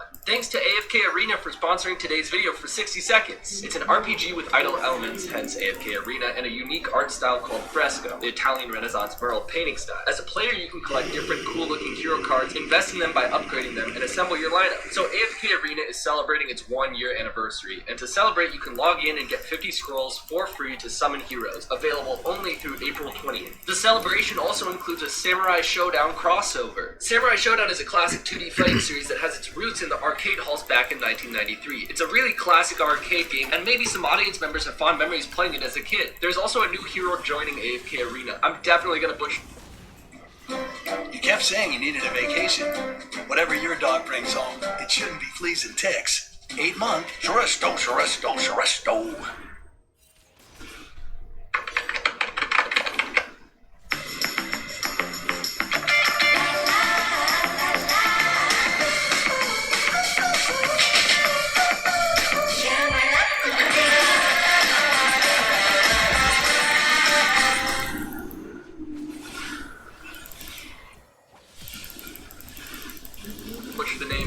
Tachibana, a classic swordsman from Samurai Showdown, licensed by SNK, and players can get him as a hero for free for 7 days. Use this bonus code HAPPYBDAY0409. Using the code means you get 10 common hero scrolls, 5 birthday gift chests, 500 diamonds, and 7 days of free tryout to play with the character Ukyo. So you can support my channel by downloading AFK Arena, using the link in the description. Now, a botter contacted me to tell me about his old Lizardman Shaman bots that farm dragon warhammers. He said back when he did it, he'd get about about 4 per day, and back then they were 80 mil. That also means he got about 20,000 KC of Lizardman Shamans, since the drop rate is 1 in 5,000. The average value of their drops is currently 18k, but back then it would have been closer to about 25k. That means the farm was making about 500 mil a day, and since I'm guessing he sold the gold, about $350 per day. But it gets way more interesting. So he invested about $500 into the private script. But it turned out the script wasn't perfect and needed to be babysat. So he hired 4 workers botting 4 accounts each. He says he paid them on a per Dragon Warhammer basis. So if they got a Dragon Warhammer, he paid them $10. I don't know where the workers were from, but I'm guessing it's one of the countries where $10 goes a long way. This is the epitome of capitalism in RuneScape. He was botting this back before the landscape around the Lizardman Shamans was updated. So there were crates that allowed for safe spots, so that if you placed a cannon in a certain spot, you could just kill them over and over and over again without much risk of dying. The botter said nobody caught on to him, but thought a lot of players were abusing the safe spot, so he says he's one of the main reasons Jagex patched the safe spot. I am very confused right now. On World 392, which is a PvP world by the way, I don't know why they're in a PvP world. There's a group of accounts between 3 and 5 combat in the area of the cooking guild that requires 99 cooking, but they're not training cooking, they're training fletching. One has 136 million fletching XP, and one of them is capped out at 200 million fletching XP. And because they have such an extreme amount of XP, I thought they aren't bots because they should have been banned by now. I figured the most likely thing was that it was one gold farmer playing on all the accounts. I know this is subtle, but at one point, the 2 accounts I could see were banking, and then they both started fletching the longbows at the exact same time. It's not impossible for a player to do that, I just tried, but you basically have to be trying to sync them up. Maybe there's just something I'm missing. Leave it in the comments what you think. I also don't know why gold farmers would only play on one of these accounts. It's not profitable enough for them. But it's just so hard to imagine that a bot could get 200 million fletching XP. I know there are lots of fletching and cooking ults out there, especially in this guild. But again, the accounts seem to be owned by the same person. They look identical and they have the exact same levels. Let's just hope they're not bots. There's going to be a month-long Deadman Mode tournament over the month of May. I've been sent some footage of bots from the last Deadman Mode tournaments, and a lot of botters say that this one will definitely be taken advantage of again. Just the most basic bot that gets gems from the Rogue's Den apparently can generate 5 to 10 mil OSRS GP per hour once it's swapped over from Deadman Mode Gold. So all of a sudden you do that on 10 accounts and you're making 50 to 100 mil per hour. That's while boxing the accounts too, so nobody can kill them. And that's only 10 accounts. Some botters run 100. The next 2 bot farms you can actually make a lot of money from killing. There's a relatively new runecrafting bot farm that uses the Abyss, but they teleport to the core beast. They wear adamant plate bodies and adamant pickaxes, and they don't protect item. They actually have pretty high runecrafting, between 80 and 95 usually. There are enough of them in each world to make a lot of gold per hour just from killing them. They're all level 50 to 60, and they're in 15 to 20 wilderness, so you can kill them on most pure accounts. They don't even teleport when they're attacked, and they don't hop worlds when they die. So I literally sat south of the Corp Cave and waited for them, and if you want to get the best GP per hour, pick up the adamant plate body and pickaxe, alch them, and then continue to kill the rest of them, so you never even have to bank. I didn't even hop worlds while I was trying this because there were 4 bots running on the world I was on. If you hop worlds, you might even make more GP, but after they die, they come right back within 30 seconds. They're not skulled the first time because they haven't been to the Abyss yet, so wait until they go to the Abyss once and then kill them again once they're skulled. They're really not getting banned very fast with 80 to 90 runecrafting. We are over 100k profit in 6 minutes and 30 seconds. We're looking at between 800k and 1 mil per hour. I'm not saying you should, but if you were to make a bot,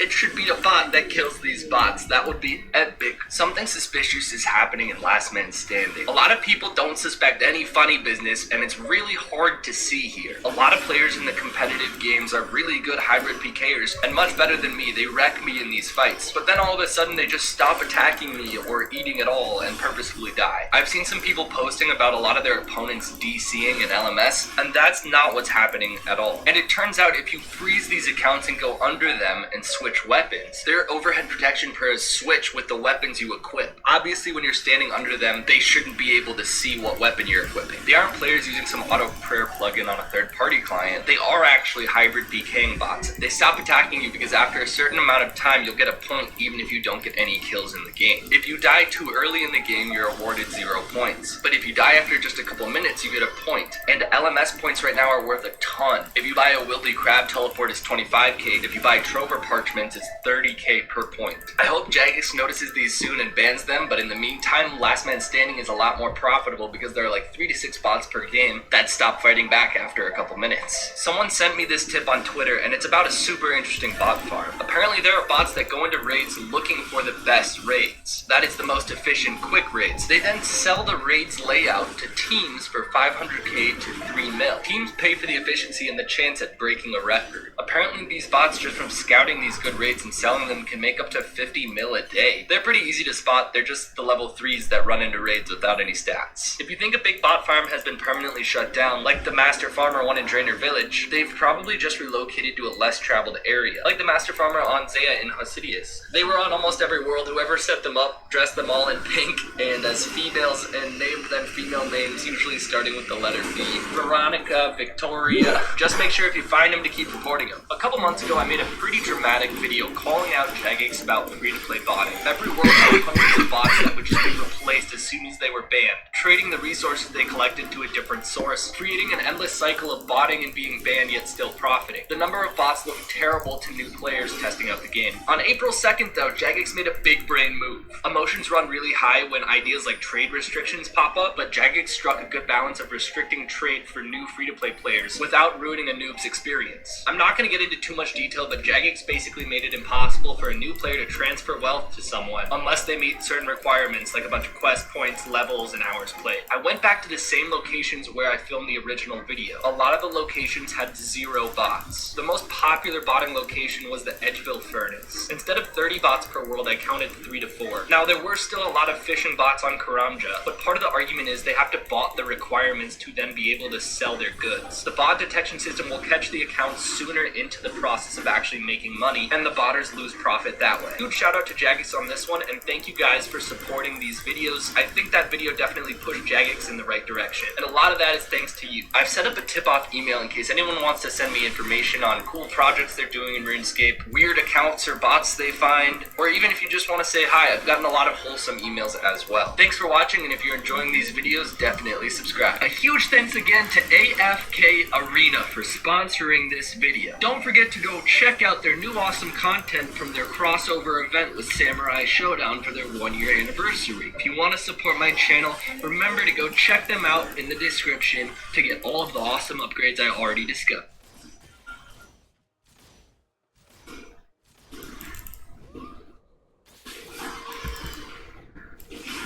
You guys may remember my video from a few weeks ago where I spent an entire week running around PvP worlds in search of players who were trying to use PvP worlds either for their free training spots, the free fully stocked shops, or they didn't realize that they were in a PvP world. Well, this is part 2 where I waited in teleport spots as well as popular shops to see who would teleport or hop into PvP worlds. Just to reiterate and give an example for why people would find themselves going in a PvP world, some players like to go and buy runes from the Wizards Guild because they can get it for a good price and sell to the GE and make a profit on it. In most worlds though, the shops are pretty much sold out, which is why they would want to go to a PvP world because it's all but guaranteed that these shops will be fully stocked. Very few players are willing to actually take that risk, but some players are.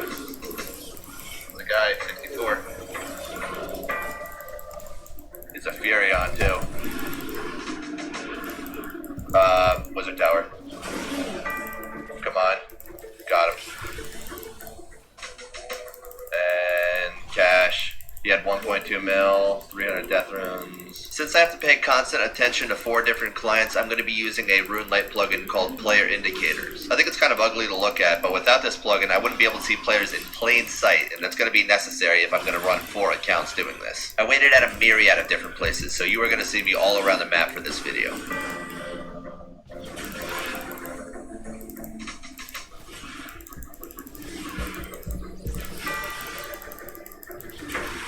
That got him, yes.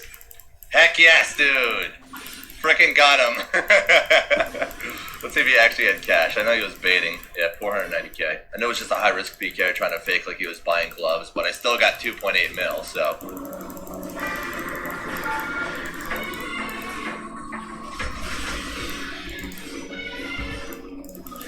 What the hell?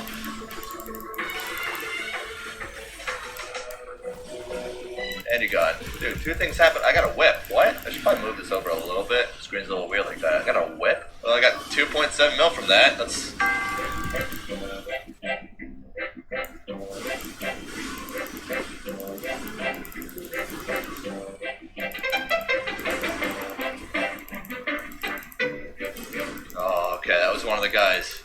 He didn't even go to the house yet.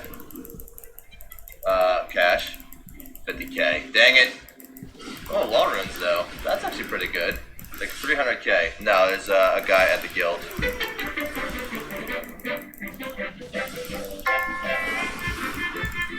Coins. How many coins? 174k. Nature runes. I don't even know how many I just picked up.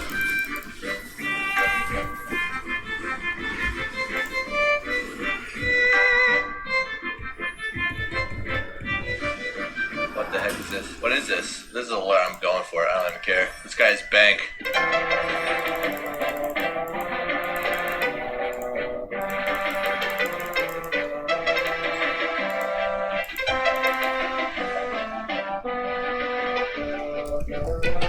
Oh my gosh, dude. No freaking way. Oh my gosh. Dude, that's freaking great.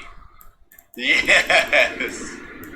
Dude, I waited there for like 2 hours, man. I was literally losing my skull on this account to go somewhere else. He was definitely going to God Wars, so I just saved him from getting PK'd by the team that will be there by PKing him here. I would not have seen him if I did not have the item finder on, or the people finder thing, whatever. 2.4 mil.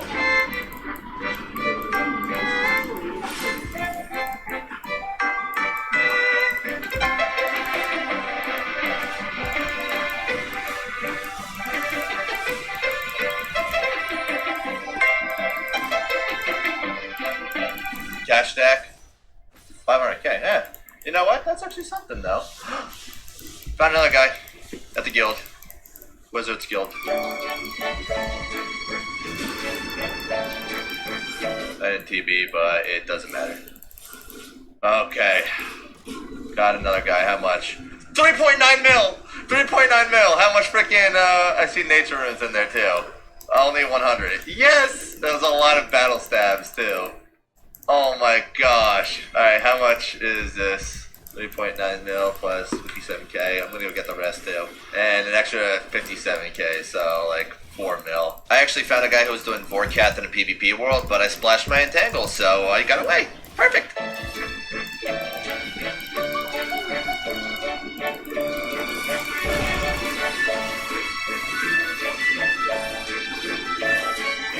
Oh my god, I killed him.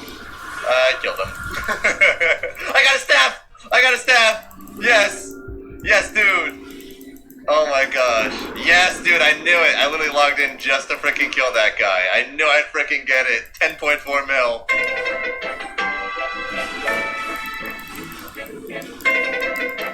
Oh my god, what the heck? 10k. What? What the heck was that? Alright. While I was waiting at the lumber spot, I noticed that this guy was trying to book alert people. So of course, if I can attack the killer, I'm gonna try to kill him.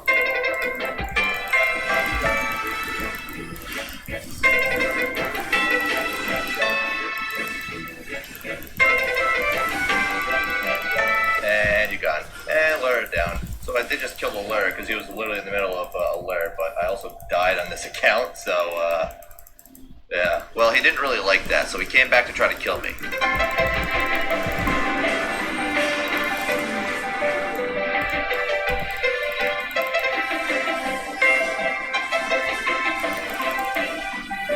Thank you.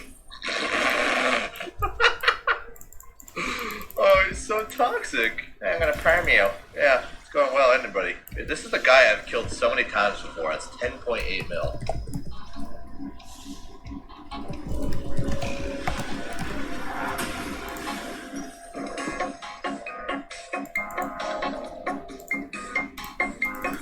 What? You're such an idiot. Why? So one of the telly spots that the engineer was waiting at was Karamja, and he told me that there was this noob sitting there waiting and to go attack him. And it turns out, he actually attacked me. Dude, this guy's a noob. This guy's such a noob. What the heck? He has the staff. Dude, this will be bank. I'm gonna need a box.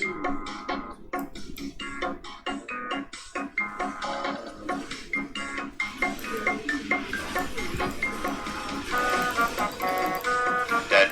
Yes, got him. Dude, this guy's bank. Tormented bracelet. Holy shit. Holy shit. Nicole. Wow.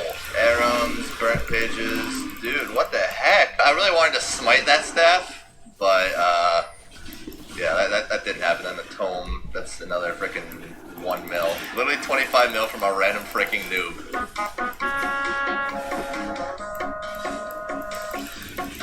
Yes! He almost got away in the portal, but I got him. What do you have? Oh, rake. Bunch of rakes.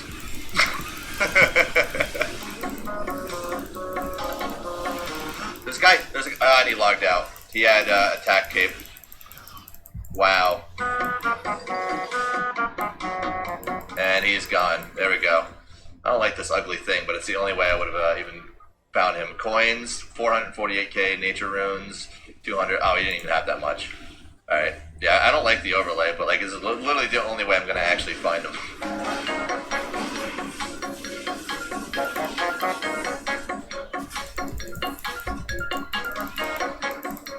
Yeah, that was really bad. 450k. Oh, he is Venezuelan.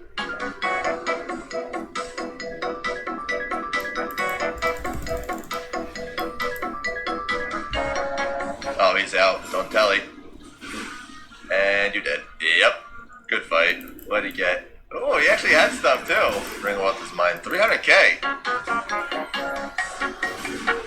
What's this guy again? Fuck, I did it again. LMFAO. Let's see. Maybe he had something again. Oh my god, he actually did. This is actually pretty stupid, but if it works, I'm gonna give him his stuff back. There's a guy sitting there skilling in PvP Worlds at the bank, and I traded him. So if he trades me, he will run into the dangerous zone, which is pretty obvious that you shouldn't do, but some people forget they're in a PvP world.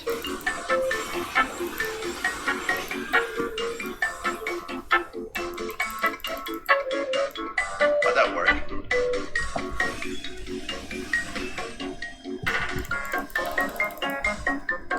Wow, how'd that actually work? Oh my god.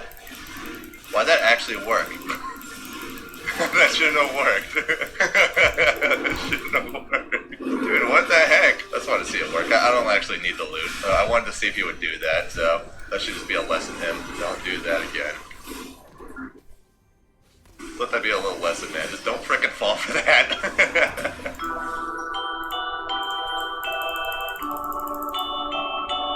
He's back.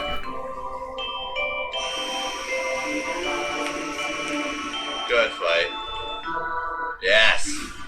No. Oh, Berserker ring. Look at that. I just got TB'd.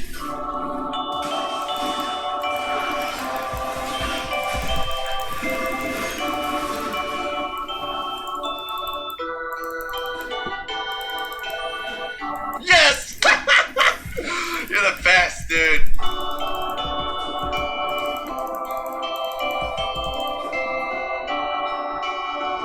He's gotta be dead. Yeah, I got him. Alright, 900 law runes, 362k. Oh, yeah, there you go, yeah. Perfect.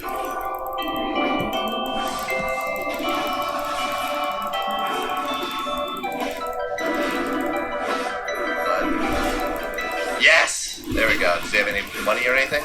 GP? Coins, how many? 465. Hey, that's still pretty good! That's still pretty good for this position or the spot. Yeah, I can attack him on the count that's actually sitting there, so I had to go for this one.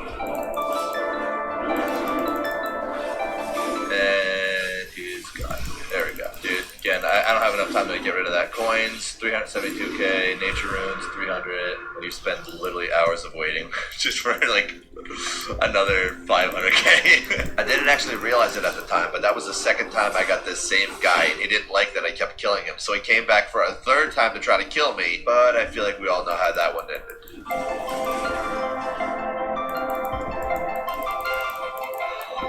Oh my god. Oh my god, Bank. Oh my god. I've waited so long. I've waited so freaking long for this. Oh my fuck. Yeah, he got away with no food left, so really sad about that. So, just like any good friend would do, I was on my way to backstab Tom when he told me that this guy who had recently kept logging in on him to spec him out at Wyverns was back. The guy had a lot of good +1 items, so I lost my aggro within the Wyverns area so they wouldn't attack me, and I sat there and waited for him. Is that him? I got him, I got him, I got him, I got him.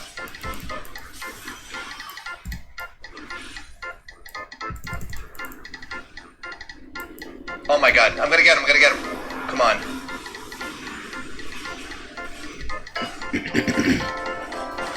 Dead. How much? Dark bow, archer's ring, 24k bolts, dragon arrows, 112 of them, battle staff, 10. Archer's ring, oh my god, that was the Sea Engineer scout right there. In a way, a hardcore Iron Man just killed that guy. Oh my god, what? Okay, it's 8.6 mil. Oh my gosh. I want to see if we can hit 10,000 likes on this one. So if you guys did enjoy the video, then please let me know by liking it. So this is the total loot throughout all of this. 78.4 mil, which is really good considering the fact that I just sat there waiting. We're not done with these videos yet though. There's an adventure video coming soon as well as another baiting video. And the baiting video is arguably better than the last baiting video because the trick is a lot better.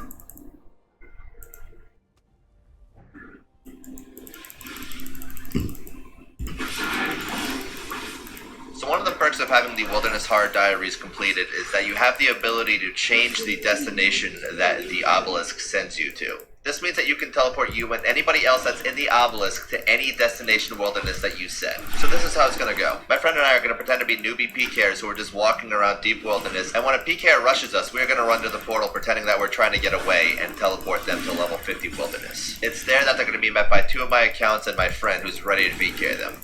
Also, Tom's gonna be there sometimes too. You know what I'm saying? Like, he has his private on him, I'm asking, right? I can't tell, bro. Look at this. Look at this. Look at this. Go in.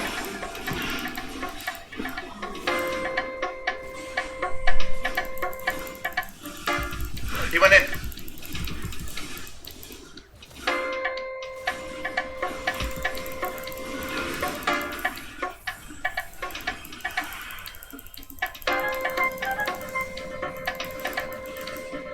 Oh, he's dead. He's dead here. He's out. Oh my god, claws! Smite him for claws. I think we just smite him for claws. Did we? Claws? Claws? Oh. I thought we got claws. That's still pretty good, actually. Yeah, that's probably, I thought we got the +1 smite though, man. That's upsetting. Since we're doing this in deep wilderness and we really didn't run into PKers that often, maybe every half hour to an hour, and sometimes they wouldn't even take the bait, we decided to do this for a whole week. Alright, he's gonna go on. He's on. He's on. Hit him. Hit him.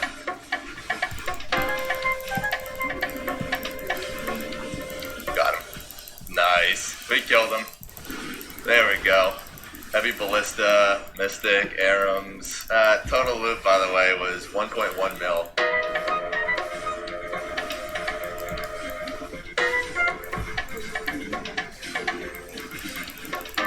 He's coming in.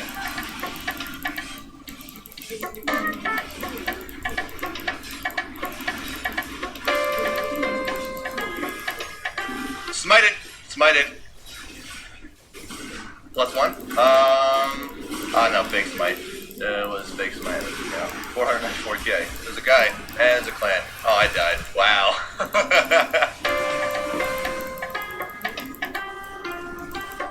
Who, Joseph? Oh my god, he's on me. 3-3 health.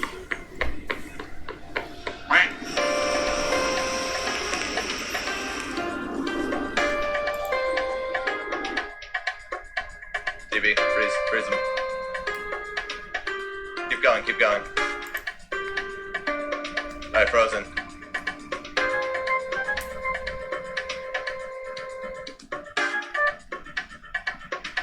Go for Ballista. Yes! Oh my goodness. My loot again on the other account. What the hell? Why am I keep getting loot? Here. Frickin'. Hey. We got a whip, a cult, Arums. Wow. Another freaking noob. It takes like hours to actually find them though. That's the only problem. It's 8.8 mil. So I don't know. Is that money for Max Cape? You got paid. This is literally just the guy we killed. Just gotta recharge my prayer. Oh. Ooh, it's been a 2-hour stream already. Damn. Been hitting it today. Probably gonna call it quits. I also got away on the other account. Take a small break. Yep. Use restroom and stuff. Good fight. We got him. I got him on my other account. Probably do another 2-hour stream. Take another break. Do it like that. Break it up in little 2-hour streams. Probably like 1-2 mil. the total loot was Keep it going, man. 1.3 Support is so mil. easy. It's gotta be the best role in the you went- game. You just like chill for 15 minutes, and then you just start dunking on people. It's fantastic. Oh, smited. Yes. This is Who's a got for normal something? support Who's got game for a though. plus When one? you end the game 0-1-5, like you No, just no like AGS. died a little bit, and you got 920K. tons Yeah, of what was his assists. plus That's one? about it. Or is it a spec weapon? It was an AGS? Oh, he didn't get smited then. Oh my gosh. But I got my ADC super Oh my fat, and she gosh! actually like popped off. She actually like went in and like used the advantage I got, so that made all the difference in the world compared to what normally happens. So I definitely enjoyed ADCing with this dude. I would do it again. I might actually just add friend real quick. Because honestly, having good ADCs is just like what it's about, man. Whenever you got somebody that's Oh my like God, we got it, good yes. synergy with you, your playstyle is I fantastic. got it 12-1 on my, and 17 the other night. That one was a tough game. Yeah. That was interesting. 5% on Thresh. I gotta play like a couple more Thresh games just so I can keep these three up I here. thought it was a lot bigger than it was. It's still. Or maybe learn a new champion. I don't know. I wonder what other champion I'd really like. I just really can't think of any that are like super fun to play, like the way Shaco is, the way I can like use his boxes, play around the jungle, play around my my ultimate, my clone, Oh my dodge goodness. skill shots Yeah, with the that, way and then nothing's dip DI out makes with it my nice. Q is like Yeah. the depths of the character are so We actually fun. ran into this PBM who thought we were so newbie that he pressed GG y'all. I'll see you on the next one. I appreciate everyone coming and checking out the stream. Anybody who's watching in the later on, you can always come back, check out the videos, and then catch me live, whenever I'm live. You can always come in, jump in, and play a couple games with us, with me. I mean, if you're just like, if you're just trolling, you know what I mean? Like, I won't play no more, you know what I mean? Like, I won't be playing with you no more after that game. But if you come in, you're serious, and like, even if you're like really bad at the game, I really don't care. It's just like, as long as you're trying and as long as you like kind of listen to like how, like say you're getting like dunked on a lot, it's just like, yo man, I'll try to ward around the deal and help you out, and like you just gotta ward more, play under the tower more, just focus on farming and stuff, and